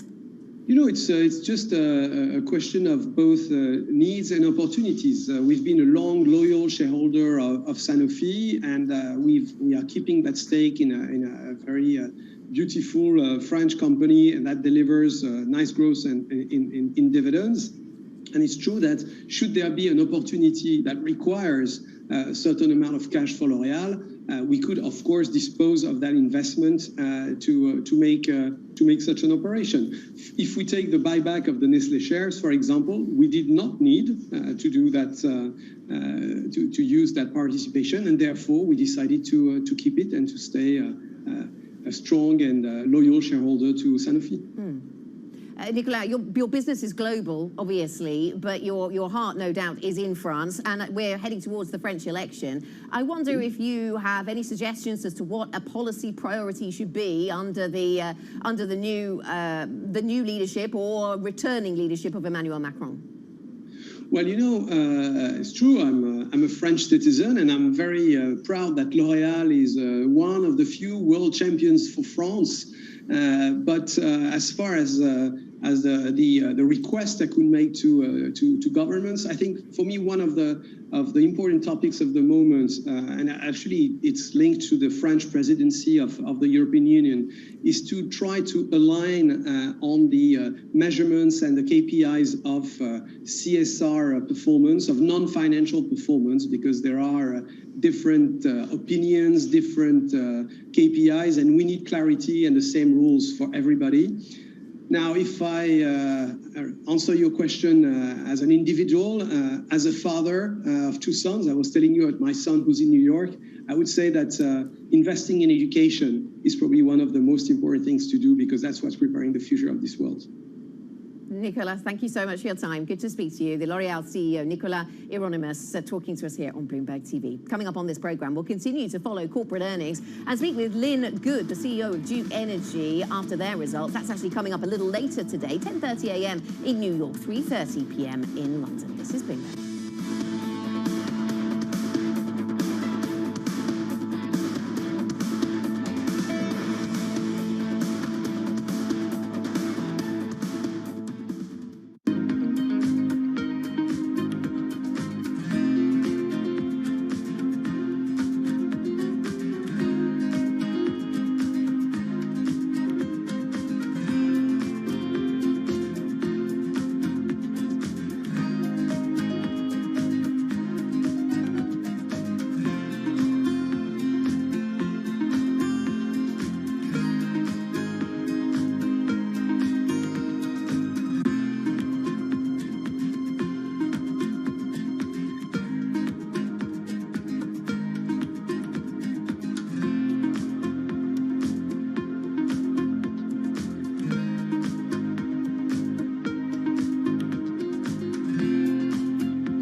When you think space, you probably think one space agency that travels under the radar is ESA, which is surprising considering what the European Space Agency has achieved and how vital it is to the global space industry. We've collaborated with pretty much everybody who is involved in space exploration. ESA wants to be a leading force in furthering humanity's mission into space. Commander Ground, do you copy? Copy. If we want to have successful human missions to Mars, we are going to have to learn to live and work off-world in a different way. And the place where we are going to learn to do that is on the moon. Can ESA help humanity take its next giant leap?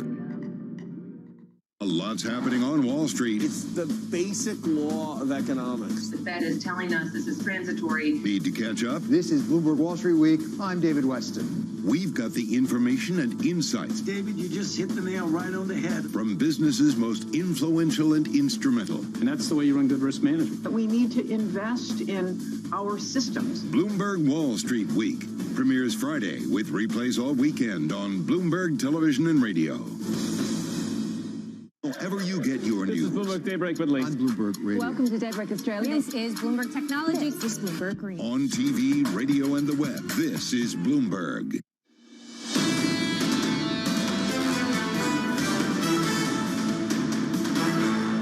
This is Bloomberg Surveillance Early Edition. I'm Matt Miller with Anna Edwards. She is in London. I'm in New York. Kaylee Lyons is off to another studio to join John Farrow and Tom Keene. So let's talk about what we're watching today, Anna. And I am very excited to head downtown to Spring Street to Ducati Motorcycles. They have a shop in Soho. I'm going to talk with the U.S. CEO, Jason Chinook, about this motorcycle, not this one, the one you saw just previously, the Desert X, and about Ducati's global sales. They hit another record for sales last year. The pandemic has been good to them, but it's been difficult to deliver all the products that people want because they have the same supply chain challenges and chip shortages that everybody else faces. Yeah, absolutely. One of the really interesting talking points of the week has been the chip shortages or the supply chain issues more broadly. I thought it was interesting talking to one guest yesterday who said executives who don't know when this is all going to right itself just say second half of the year. That's when we're going to see normalization, and that's shorthand for I'm not really sure, but we're hopeful. Let us talk about something else I'm watching, which is CPI data. We've talked about it a lot this morning. Mike McKee giving us a great preview at the top of the hour.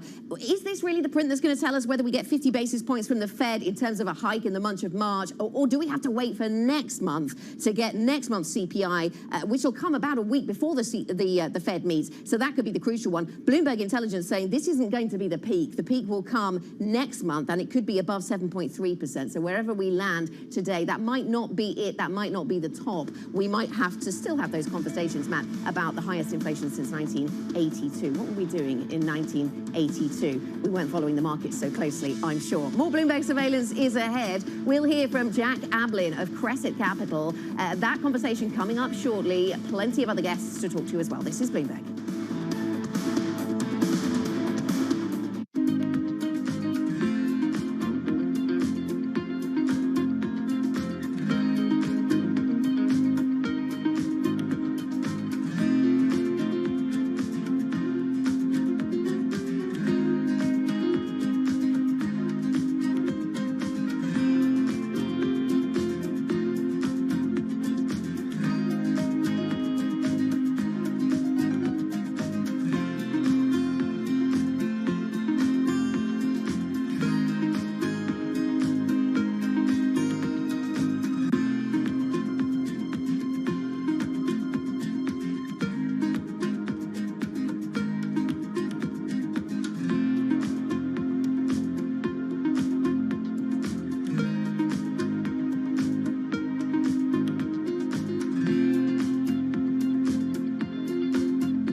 Variant and the latest wave have an impact on not only consumer trends but your business, and do you expect the booster shots to make a difference? Yeah, booster shot will make a huge difference. I think it's been accelerated by the huge leadership of the current Prime Minister Kishida, and I'm hopeful that our business will come back in Japan around perhaps mid-February to end of February, because we expect that a peak time will come around that time.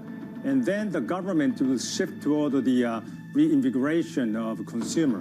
That will help us. And we had seen the huge comeback of the business in December when the things were toward the normalization. So I believe the business will come back, and I'm very much hopeful.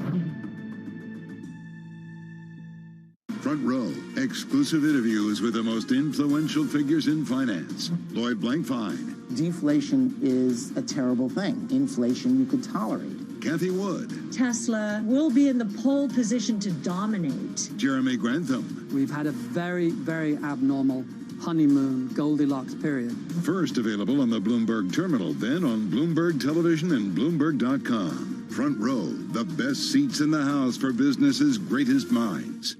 As a company grows, there are more challenges. What do you worry about the most?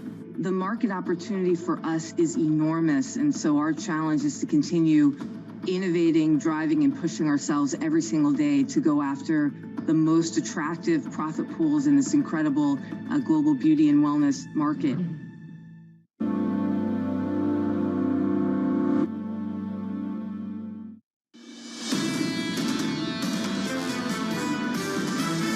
terms of the Fed, I really think they're in one of the most difficult situations in our lifetimes. We are at a point in the cycle where inflation is a major issue. The Fed is using both quantitative tightening and rate hikes to bring down inflation and to slow the economy. I don't think we're going back to the 2% pre-COVID inflation environment. Landing this perfectly is going to be a difficult task. This is Bloomberg Surveillance with Tom Keene, Jonathan Ferro, and Lisa Abramowitz. It is CPI Thursday from New York City for our audience worldwide. Good morning, good morning. This is Bloomberg Surveillance Live on TV and radio alongside Tom Keene and Katie Lyons. I'm Jonathan Ferro.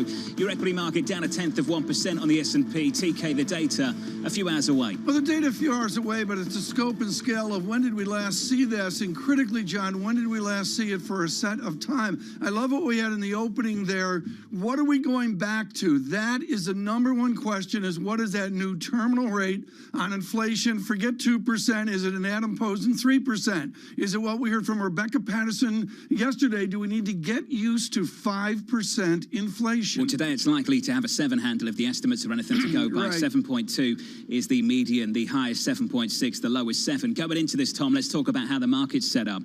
2-year yields very close to the highs of the year at 135 on a 2-year Treasury. You nailed it as usual, John. And that of all the data, folks, on my Bloomberg, equities, bonds, currencies, commodities, oil, coal, and all the rest of it, the 2s10 spread quietly yesterday afternoon, John, went down to new flatness. That was not reported. Do you want to talk about the supply, Tom? Bramo set it up. Monster demand for that 10-year issue yesterday. What did that tell you?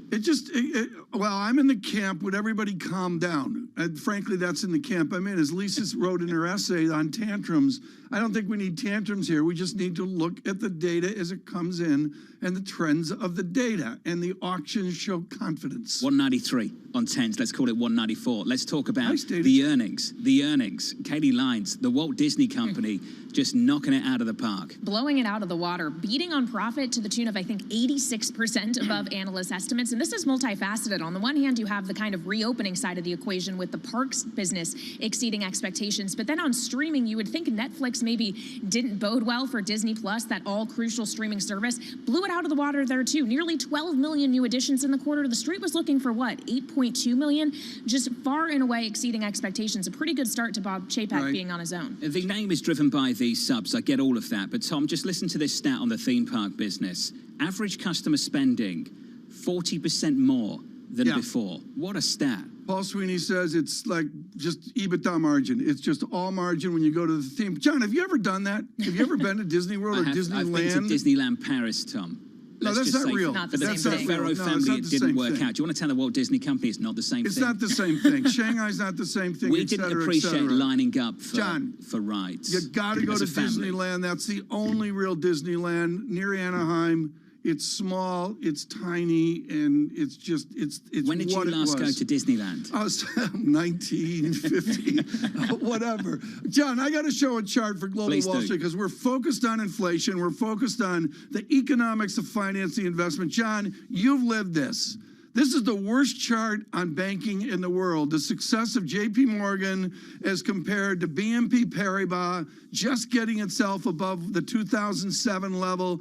Deutsche Bank coming back to be as weak as Credit Suisse. I'm sorry, the Credit Suisse report today was a disaster. Are they a going concern? So we've got the broader complex of European banks, Tom. Let's sit there just for a second and talk about negative real yields, negative rates, and hopefully we can escape some of that and revalue the complex. 1, 2, then you've just got Credit Suisse, which, Tom, is its own beast. Today it's down about 4.7%, massive restructuring costs for the investment bank, and scandal after scandal after scandal after scandal. They never send you to Zurich because you're too rude. Let me ask the rude question. Are they going to be taken out of their misery, or are they a ward of the Swiss culture and the Swiss government? There are some long-term investors, including David Harrow, who have held on. I wonder when they capitulate, Tom. For Global Wall Street folks, I know for some of you this is a sideshow.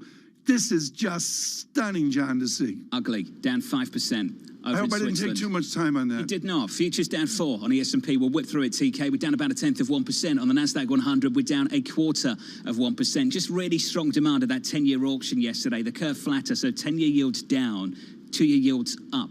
That was the story of yesterday, this morning, 193.54 on 10s. And in foreign exchange, we'll talk about the yen a little bit later this morning. Katie lines the euro, positive a tenth. Euro dollar 114.38. And all of it leading up to that inflation data we're getting later. But there's also going to be some micro stories to watch on the earnings front. Twitter is due in just about an hour's time. 7 a.m. Eastern is when we're expecting this report. Remember, this is a stock down about 12% in 2022, down 44% over the last year. It's been painful. So can the advertising business maybe come to the rescue here, or are they going to suffer the same kind of headwinds as Meta when it comes to those Apple rule changes? But of course, the big event of the day is going to be at 8:30 a.m. Eastern time when we get that CPI print. 7.2%, what we're looking for, the highest inflation going all the way back to 1982. I don't know what Tom Keene was doing. I know I wasn't yet arrived on this planet, but it is going to be a very, very monster number. The question is, what does that mean for the Fed? If it comes in hot, if it comes in cold, does it put 50 basis points on the table, take it off? I think a lot of questions investors will have, and it'll be interesting to see the market reaction to that print. We'll, of course, get jobless claims as well at that time. Probably going to be a little less watched today. And then finally, doing my best Lisa Abramowitz impression, you talked about that massive demand for the 10-year auction yesterday. $23 billion in 3-year bonds will be sold at 1 p.m. today. The question is, will the takedown be as strong, John? What an auction we saw yesterday on 10s. Katie, thank you. Thank you very much. She did that better than Lisa. Oh, TK. TK. Those sound like fighting words. Different. Very good. Kaylee's Rudder Fabosi. TK. Behave. Jack Aplin joins us now, CIO and founding partner at Crescent Capital. Jack, can we just start with 8:30 Eastern? Let's get to 8:30 in about 10 seconds. What are you looking for in this inflation report? What are you focused on? Yeah, so I'm calling Q1 inflation readings the darkest hour.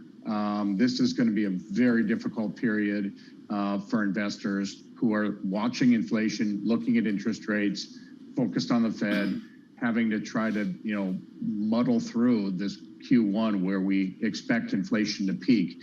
The month number is going to be important because right now expectations are pretty high. I think we're looking for something like 0.7, or they're looking for something like 0.7. So I'm hopeful, at least on a month-to-month basis, we do better than expected.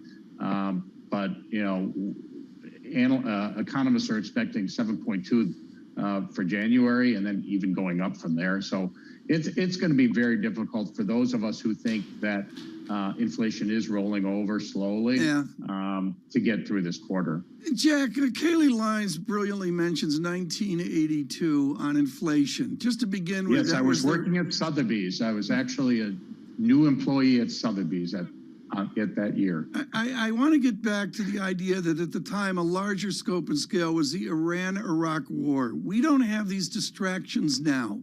We have a pandemic, and we all know the stories behind this inflation. Why should we presume that goods inflation will come down?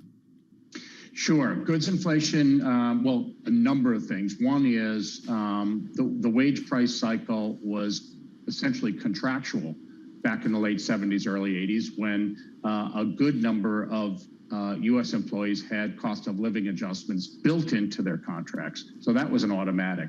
Secondly, as we start to reopen, we saw New York relaxing their mask rules yesterday. Consumers and households are going to shift their attention away from goods, which is where most of the inflation is, towards services. Granted, services are still running at 3 or 4, but it's not 13, it's not 7. They're not going to buy any more refrigerators. So I do think just the mix of demand is going to push things lower. You mentioned wage prices there. Are we at or heading into a spiral, Jack? I don't think so. One of the things I wrote about yesterday, which was entitled The Darkest Hour, is the offset of productivity. Remember, Q4 productivity was through the roof. I think it was something like 6%. Now, I don't expect that to continue, but I do expect business investment to continue. You get companies like McDonald's taking what would be employee jobs and turning them into kiosks in 600 or 700 of their stores last year. They're going to do it again this year. The businesses are responding, and I think we're going to see productivity, and we're seeing it in the employment cost index. Employment cost index is running well below wage growth. So yes, wages are going up, but I wouldn't call that a spiral. Jack, just finally, favorite sector right now, what is it? You know what? UK. Oh my gosh. If you look at forward earnings in the UK, it's the earnings yield is like 9% at a 4% dividend yield. I think you're looking at 13%. So you don't need valuation expansion to make a double-digit return in the UK right now. You're not flying solo there. A lot of people looking over to Europe. Jack Ablin, thank you, sir, of Crescent Capital. Tom, you went there. You mentioned crude. Let's talk about that just for a moment. The administration finally dialed 1-800-RIAD, but they asked for the extension of King Salman, not the Crown Prince. That's quite political, Tom. It's a difference to the previous administration, and I wonder if it makes a difference when it comes to the Saudis doing what this administration needs. The negotiation chip, for those not up to speed on this, is simply our dialogue on oil, whether it's with the king or the Crown Prince, against their dramatic need for defense comfort. So we actually have a negotiating chip as we begin this. I believe President Biden's scheduled to speak with them today. In a big way. Crude right now, Katie, $90.43. And obviously for the administration, this is a problem. Inflation is one of the reasons that this president has seen his ratings in the polls going increasingly in the lower direction. How do they manage this messaging if we do indeed get a 7.2% or even maybe an upside surprise in the data today? There's not that much the administration can do. They've tapped the SPR. They are trying to address the chip shortage. But at the end of the day, this is a problem that President Biden can't necessarily fix on the supply side, which is why he's looking at the Federal Reserve. Crude positive 0.9%. TK, do you want to do Spurs now? Your tots? Do you want to get that out of the way or just leave it for this morning? Not touch it? It's just... Did that hurt? Was that painful? It was quite a game. Quite a second half. Yes. And, you know, I think the Chancellor of the Exchequer had an incredibly good afternoon as he awaits to become He is a Prime Southampton Minister. fan, right? Yeah, you know, I know Okay. that. You think he's going to become the next PM too? I couldn't watch the Just game. I throwing that couldn't out figure there. out where it was. It's like, you know, there's like 7 platforms. Tom Keane, Katie Lyons, Jonathan I was Ferro. watching curling. Don't get me started on the different platforms. Yeah, curling. It drives me nuts. Where did you find curling? Is that on Peacock? Canada, Norway. It was good. Was that on Peacock? No, I don't remember. Who knows? I listened to it on radio. Who knows? Futures down a third on the NASDAQ, down a tenth Curling on on the S&P. radio, John. That works, Tom. That's like me at That 9 works. a.m. You and I should commentate on curling on radio. That's what it's going to sound like. This is Bloomberg. With the First Word News, I'm Ritika Gupta. Today's report on inflation in the U.S. could push the Federal Reserve to its largest rate hike in more than 2 decades. The Consumer Price Index is out at 8:30 a.m. New York time, a reading above the projected 7.2% annual increase may pressure the Fed to consider its first half percentage point hike since 2000. A University of Michigan economist will become the first black woman to lead one of the Federal Reserve's 12 districts. The Boston Fed says Susan Collins will be its next president. She'll also be a rotating voter on the central bank's policy. Russia and Belarus are beginning their largest joint military drills in years today. They're being watched closely by the U.S. and Europe amid tensions over neighboring Ukraine. Thousands of troops backed by tankers, fighter aircraft and missile defense systems are involved in the exercise. And that protest blocking freight traffic from Detroit to Canada is starting to hit a crucial supply chains. Ford has been forced to temporarily shut a Canadian engine factory and will operate another plant at reduced capacity. Protesters angry over COVID restrictions have blockaded the Ambassador Bridge between Detroit and Windsor, Ontario. Global News 24 hours a day on air and on Bloomberg Quick Take, powered by more than 2,700 journalists and analysts in more than 120 countries. I'm Ritika Gupta. This is Bloomberg.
This chip shortage is going to last longer than many people believe, likely straight through this year. And I wonder what that means for prices. Will this get worse before it gets better?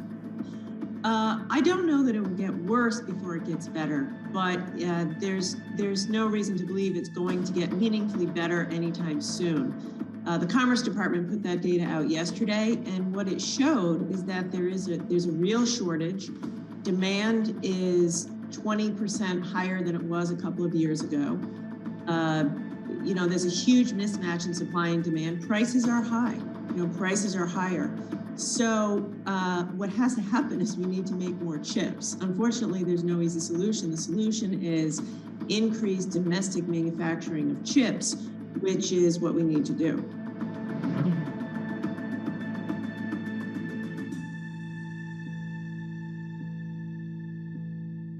Bloomberg has enhanced search on the terminal to deliver what you need when you need it. Now, you can simply type phrases in everyday English in the command line. Compare financials. Find people. Analyze markets. You can enter phrases or ask questions. What do you want to know today? Ask a question or visit SearchGo to find answers now. I think what we've seen during this period of time is that communicating via video is not a fad. We are using it in all aspects of our lives, for work, for learning, for communicating, for staying in touch. Earnings season continues. Not since the 1980s have we seen these sorts of reversals. Bloomberg is fastest with the numbers and analysis. The fundamental story is really solid. It's really kind of a balancing act. Bloomberg, the fastest numbers and analysis you trust.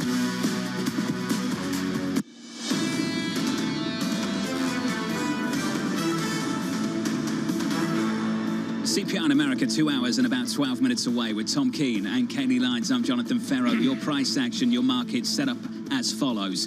Futures come in a tenth on the S&P after a 2-day winning streak. We're down on the year now by not even 4% year to date. In the bond market, yields unchanged on 10s at 194.23. Yesterday, a flatter curve this morning, just a little bit steeper as the front end comes in, just a little bit. In the commodity market, positive 1.2%, $90.73. This administration sensitive to what happens there, to what happens at the pump, and they're sensitive about what people get paid. Tom, this story just dropping from the Washington Post.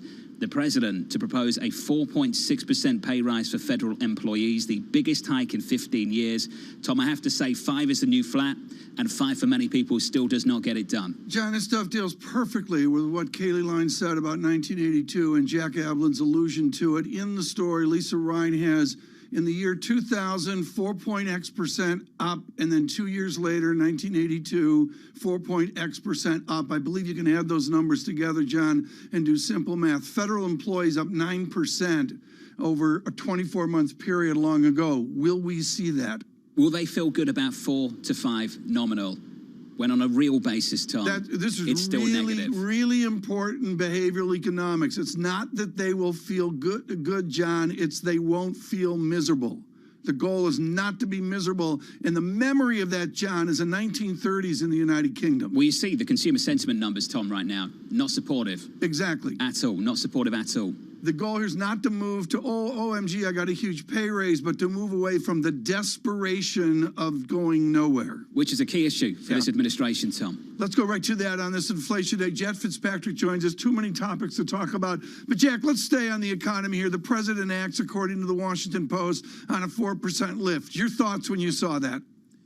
Not necessarily surprising. One, keep in mind this would be a proposal for fiscal 2023. We're kind of getting into a bit of a longer-term conversation about how inflation and inflation expectations play into federal spending. I've talked to Republicans involved in the budget process about whether they could support higher federal spending, including for employees, because of the numbers we've seen. On the defense side, the answer is definitely yes. potentially, yes, in a broader way, but you're going to hear more and more about bigger numbers being proposed, obviously by the Biden administration, maybe with some support from Congress because of these inflation. Jack, this is a whole new world after all to play off Disney and their earnings yesterday, and I'm absolutely fascinated about what happens at 8:35. I mean, does Secretary Yellen trot out to give us an inflation study? Does the president speak? How do they respond to a report of 7% inflation? Well, for one, they have struggled to figure out exactly how to respond to this. You've heard them in the big picture try to talk about the jobs gains. Some of the more detailed issues that the president has brought up maybe don't resonate with everyday people. To get into, here's what we've done on meat processing competition, here's what we've done on semiconductors, it clearly doesn't resonate that well with the broader public, and that's why you've heard the president point out a number of times they're looking to the Fed for this and really acknowledging his own limitations. Yeah, the president obviously has limited cards to play in this kind of scenario. Jack, as he tries to manage this messaging around the economy, how does the Build Back Better failure and the parts of it that may or may not come to fruition factor in here? Well, for one, there really hasn't been concrete talk on Capitol Hill about where they're going with this. We have heard about some options of a very, very limited selection of things that could pass. It's worth keeping in mind the president is supposed to talk today about prescription drug prices. That was something in the Build Back Better agenda that seemed to have enough support that they could actually do. They'll talk about a little slice here, a little slice there on things like prescription drug prices, not the child tax credit, but maybe pre-K education and climate spending. But it is vastly reduced, and they've had to take a lot of losses there. Let's talk about what else Congress is looking at. We started this conversation on the wage side of thing. Another way that a lot of legislators make money is through investing in the stock market and in other markets. Jack, are we actually going to see legislation when it comes to stock trading for lawmakers come to fruition, or is there too much pushback? There has started to be some pushback, but it seems to be a little more focused on the details of how they would work this out and not the general idea. We essentially heard an endorsement of the broader idea of doing something on this by Chuck Schumer. Speaker Pelosi has started to come around and has said the House Administration Committee should look at this. There are still pretty important questions about would this be a ban on holding individual stocks, or would it be requiring a blind trust? Would it affect their spouses? Would it affect congressional staff? And that's the kind of thing members have said are going to be challenging to work out. But really, the broad idea seems to be gaining momentum on Capitol Hill. Okay, that is great, gaining momentum, but the other momentum is the mixture of foreign policy we have. Am I right that there's a scheduled call today between the President of the United States and the King of Saudi Arabia? I believe that call happened maybe because of the time difference. It may have been late last night. They talked about OPEC, not a massive amount of news coming out of that call, but obviously the president bringing up OPEC with King Salman makes sense, and I guess gets at another sort of way in which the president can look to address a slice of the inflation problem and sort of make some news on that. But that happened, I believe, late Wednesday. Jack, just quickly, just to jump in, I apologize. The difference here between this administration and the previous one, dealing with the king instead of the crown prince, what do you make of that?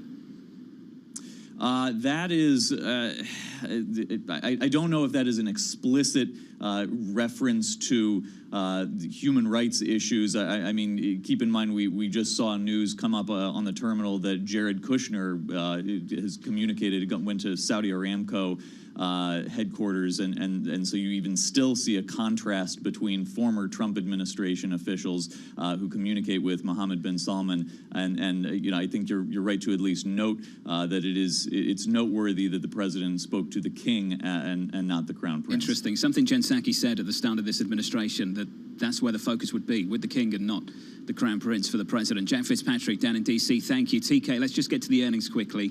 PepsiCo, decent numbers, the outlook pretty tidy.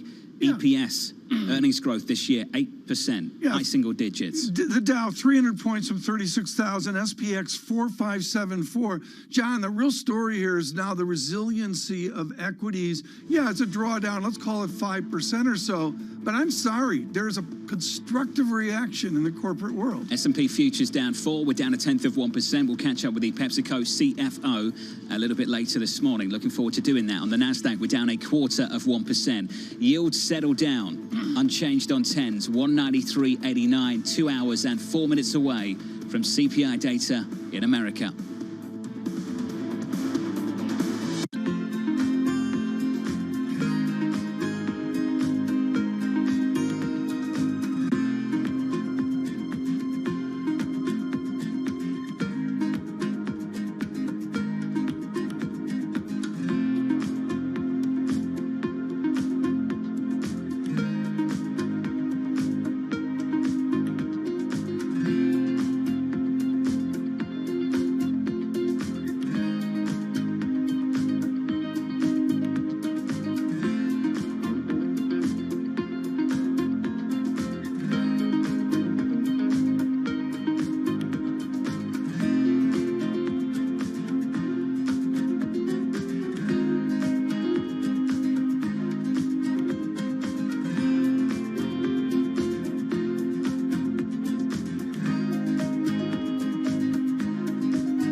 What do you think is the impact of the Prime Minister on the market? As Mr. Suzuki, who is the Financial Services Minister, he mentioned at his own press conference, and share buybacks is widely used to return profits to shareholders and improve ROE.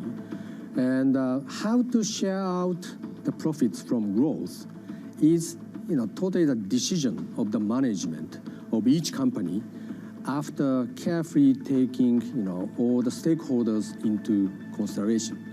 And I believe Mr. Kishida has a quite cautious stance on the uniform regulation of share buybacks. And I think because he is giving a consideration to each company's, individual circumstance and, decisions. Access the financial world on demand. Hear from leading economists, policymakers, and industry experts via live and on-demand webinars, only from Bloomberg. Start exploring to see what's moving the markets. Visit Bloomberg.com/webinars.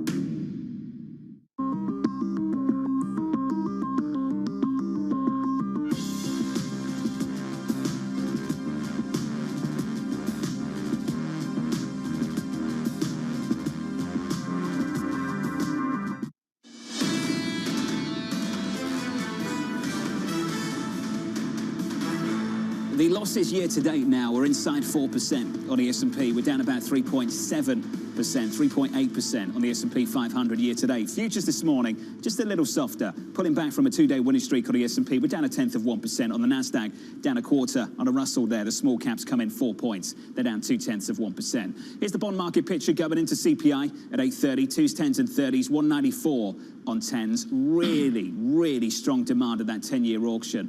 yesterday. A little bit later, we'll have more supply coming on the long end from the Treasury. On a 2-year, very close to the highs of the year, of the last 12 months going into the CPI print. We pulled back a couple of basis points to 134.27. The numbers, you know, the wow by this point, 7.2% the median, 7.6 the high, 7 the low. This big grouping, though, of around 7.2, 7.3, 7.4 on Wall Street. For Wall Street, I think the month-on-month number is going to be critical here. Do we start to see some sequential deceleration in the number? You hope so, but Tom, the unknown, as you know, it's all about rents. It's got to be all about rents in America for the rest of this year. We got to get to Mark Howard here, John, but this is important, folks. 15% food, 40% at real estate. In OER, within all of its permutations, John, I'm sorry, and as Mike McKee will tell you, these people are trying as hard as they can to measure this, but wow, is it difficult. It's been really difficult, and they've missed it in a massive way over the last 12 months. I want to finish on this, though, TK, because it hasn't been talked about enough. The Fed's going its way. The ECB's coming with it, maybe, at the back end of this year. The Bank of England's already moving. Kuroda at the BOJ, are you going to make a shift? No, thank you, no chance. Dollar yen, 115.80. That currency pair up 0.25%. The BOJ in the markets, Kuroda, the last dove standing in many ways, TK, they are committed to zero interest rates, apparently. Well, they're committed to 30 years of a struggle with disinflation. And, you know, we talk about the Japanification of all that's going on. That sort of drifted away in the last number of weeks. Mark Howard with us now, senior multi-asset specialist, BNP Paribas, and really known for a note where he'll touch on 4 or 5 things. And Mark, what I love about your note is you say simply, the credit cycle has turned. That sounds ominous. Is it? Well, it's concerning, not ominous, Tom. My colleagues on the credit strategy team here at BNP Paribas have had a great call, both being constructive, going back over 18 months, but also turning in December and becoming more cautious. And they're not worried about defaults. They're not worried about meaningful credit erosion anytime soon, Tom, but they are worried about valuations. And we saw a taste of that, a hint of that in January. Probably see a little stability in the short term. But then a return to wider spreads in the U.S., particularly for investment grade. And that's, that is a bit concerning. Mark, I want to dovetail what we're doing today, which is a look back to 11% 1981 inflation and 7% 1982 inflation with real estate. Jonathan Miller is the arch bean counter of real estate across urban America. And he's out with, guess what? New York City rents, we're back to where we were April of 2020. Dovetail your observation at 8:30 with your experience of measuring real estate price change. Well, real estate runs under very long cycles, as you know, Tom, and there was New York is a bit of a different beast from many other locations, so it's hard to directly extrapolate. But certainly in New York, there was this huge buildup of capacity. And now that the window has opened for them to fill that capacity post-pandemic, they're raising rents as quickly as they can because, when the sun is shining, you got to make hay. More broadly across the country, there's just a dearth of affordable housing, and that is allowing landlords to boost OER, and that's going to flow through to CPI. CPI is, as you were saying, a very clunky number. It's very hard to parse. But all signs are we're looking at 7.3 as our estimate for today, and it's going to be a concern for the Fed. And Kaylee, this dovetails with Michael Feroli at J.P. Morgan with his arch housing note of the weekend, where he said, look, the supply isn't there. Yeah, it's a supply issue. Actually, in that rent story, inventory is down 83% in terms of the available apartments compared to January of last year. And as someone who has to move in New York City in a couple months' time, I have to say those are the exact kind of headlines I hate to see, especially as a consumer, Mark. When we think about the inflation conversation, and this lends into the idea of pricing power for companies, how much more can you tolerate these higher prices? How much more can the consumer tolerate these higher prices as we're starting to see sentiment dwindling and those savings rates we built up over the pandemic are starting to be depleted? It's really interesting, Kaylee, because I think the equity market has obviously got a little bit of a reprieve in here. People are feeling good about some of the earnings they're seeing today and recently.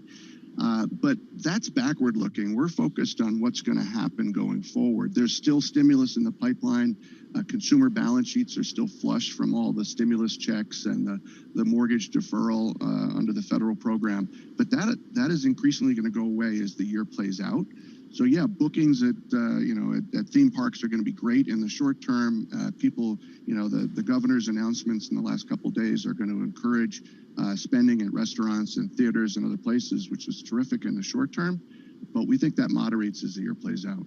And obviously, there was this narrative in this market about the stimulus checks playing a role in retail traders entering the market, just all of the abundant liquidity that was out there. As that starts to drain on both the monetary and fiscal side, do you think the market fully recognizes that impact? Kaylee, thanks for asking. We look at signs away from the equity market and even away from, the 2s, 10s curves, for example. And we look at currency vol, for example, and cross-currency vol has picked up notably, suggesting we're moving back towards a more normalized central bank policy.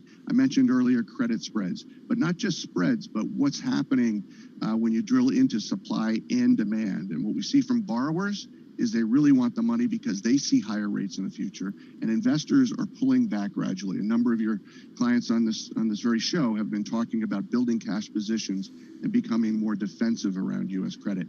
So yes, I think as the year plays out, we're going to see more defensiveness. It's not going to be a straight line, but in particular, we're going to be watching the minutes next week and what is said about quantitative tightening, because that, to me, is a much bigger issue for broader capital markets. And that's what some of these signals are warning us, is that QT is coming in the latter part of this year. Hey, Mark, I know you want to talk about it, so let's talk about it. We were all told a story a number of years ago that this would happen in the background. Don't pay attention to it. It doesn't matter. We were told the same story recently by President Mester. She came on the program with us and she said, I want it to be like paint drying. Might have been President Mester, it may have been President Harker on this show, Tom.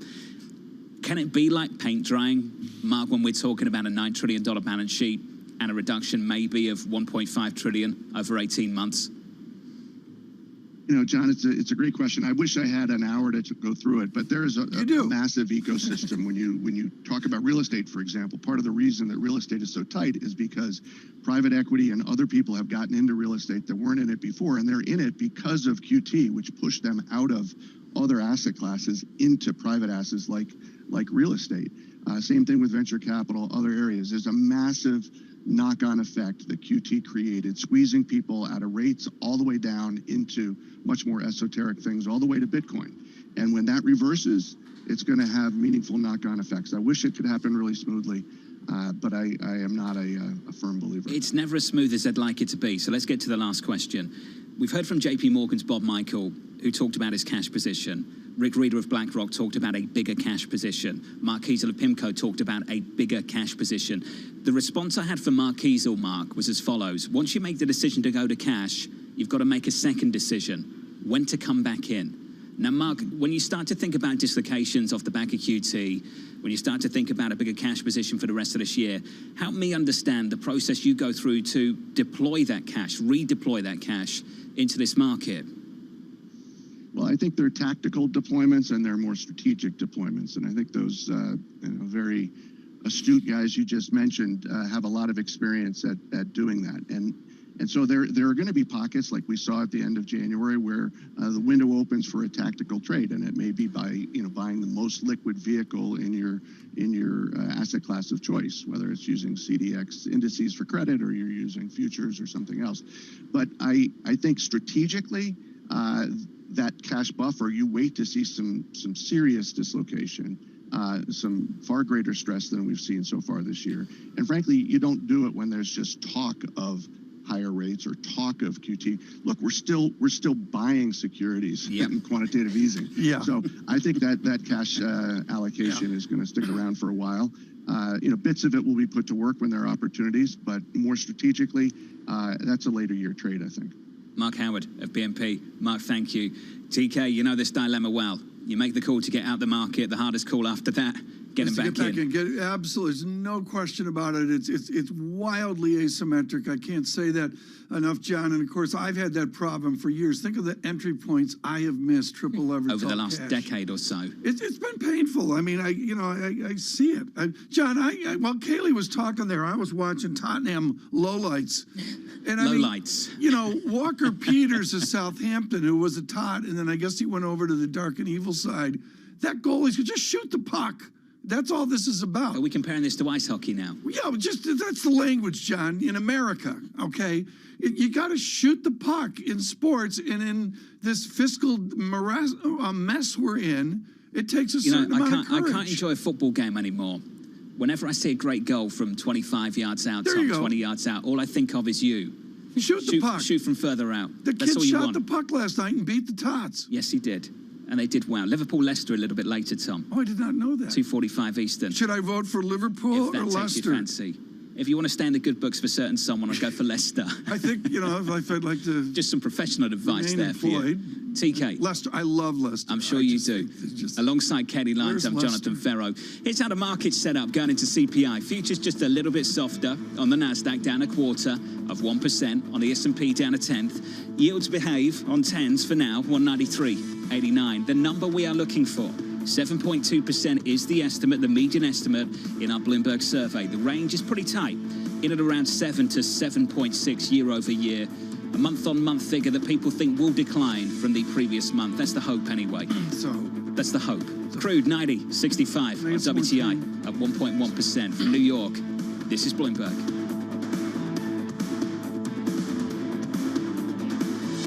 With the First Word News, I'm Ritika Gupta. Bloomberg's learned that Donald Trump's son-in-law, Jared Kushner, held talks with Saudi Arabia's de facto ruler in recent weeks. Kushner also met with top officials from Saudi Aramco.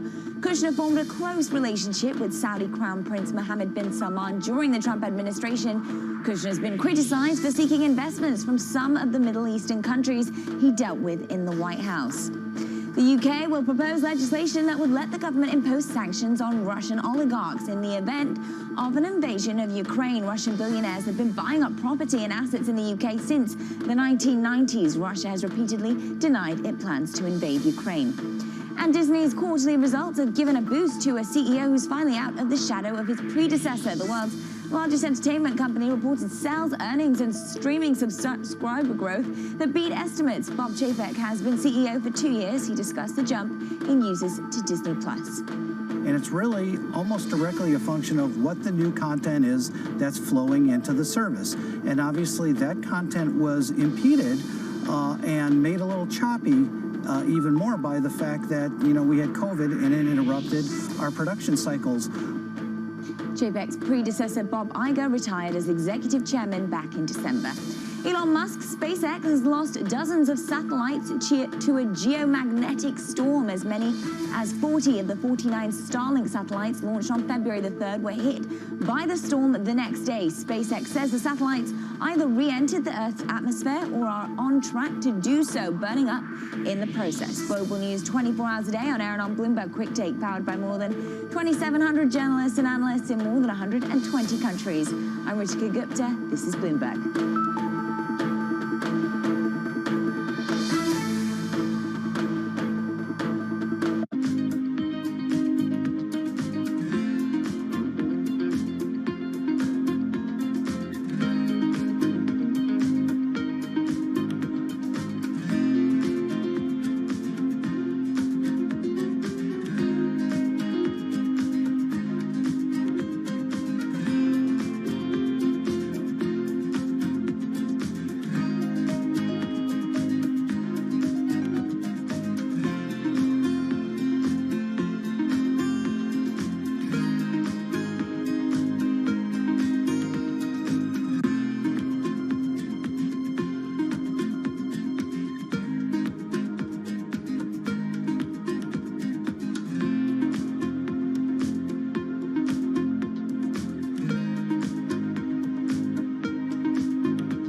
going to primarily be chips for your own business, or is this going to be more centered around the foundry business and external customers? It's going to be both. And what we said today is we're announcing 2 fab modules. It's a large location, 1,000 acres, because I'd hope to build out a full 8 fabs or more on this location. And, you know, if we do that full project, it would be $100 billion over the course of the decade or so. So a massive project, initially 3,000 jobs, 7,000 construction workers, supply chain, et cetera. I mean, this is just fabulous. And the products will be our most leading edge chips. So as we said, this will be the angstrom era when we're going to 2 nanometers and below into the angstrom era. So it'll be the most advanced chips, potentially the largest manufacturing location in the world. We'll use its output for our internal products, but also for those of the foundry customers as well. So it's going to cover both.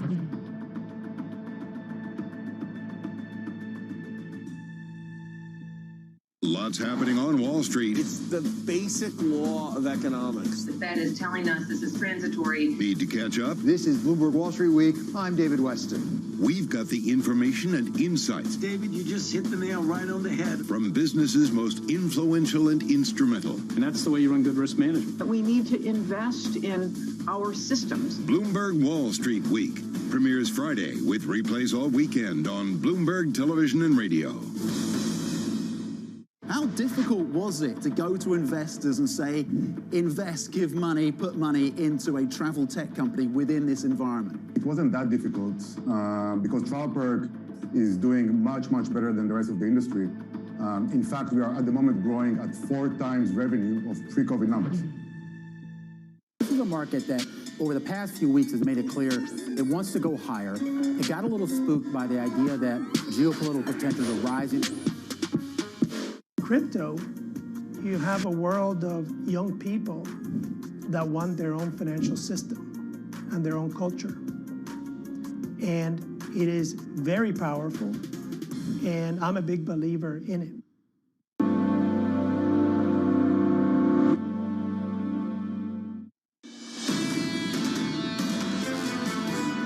At this time, we say that it is the right decision to lift this mandate for indoor businesses and let counties, cities, and businesses to... Okay, guys, all of you who decided to trade Bitcoin right now, as you can see, it moved higher quite substantially, so we didn't have chance to buy Bitcoin.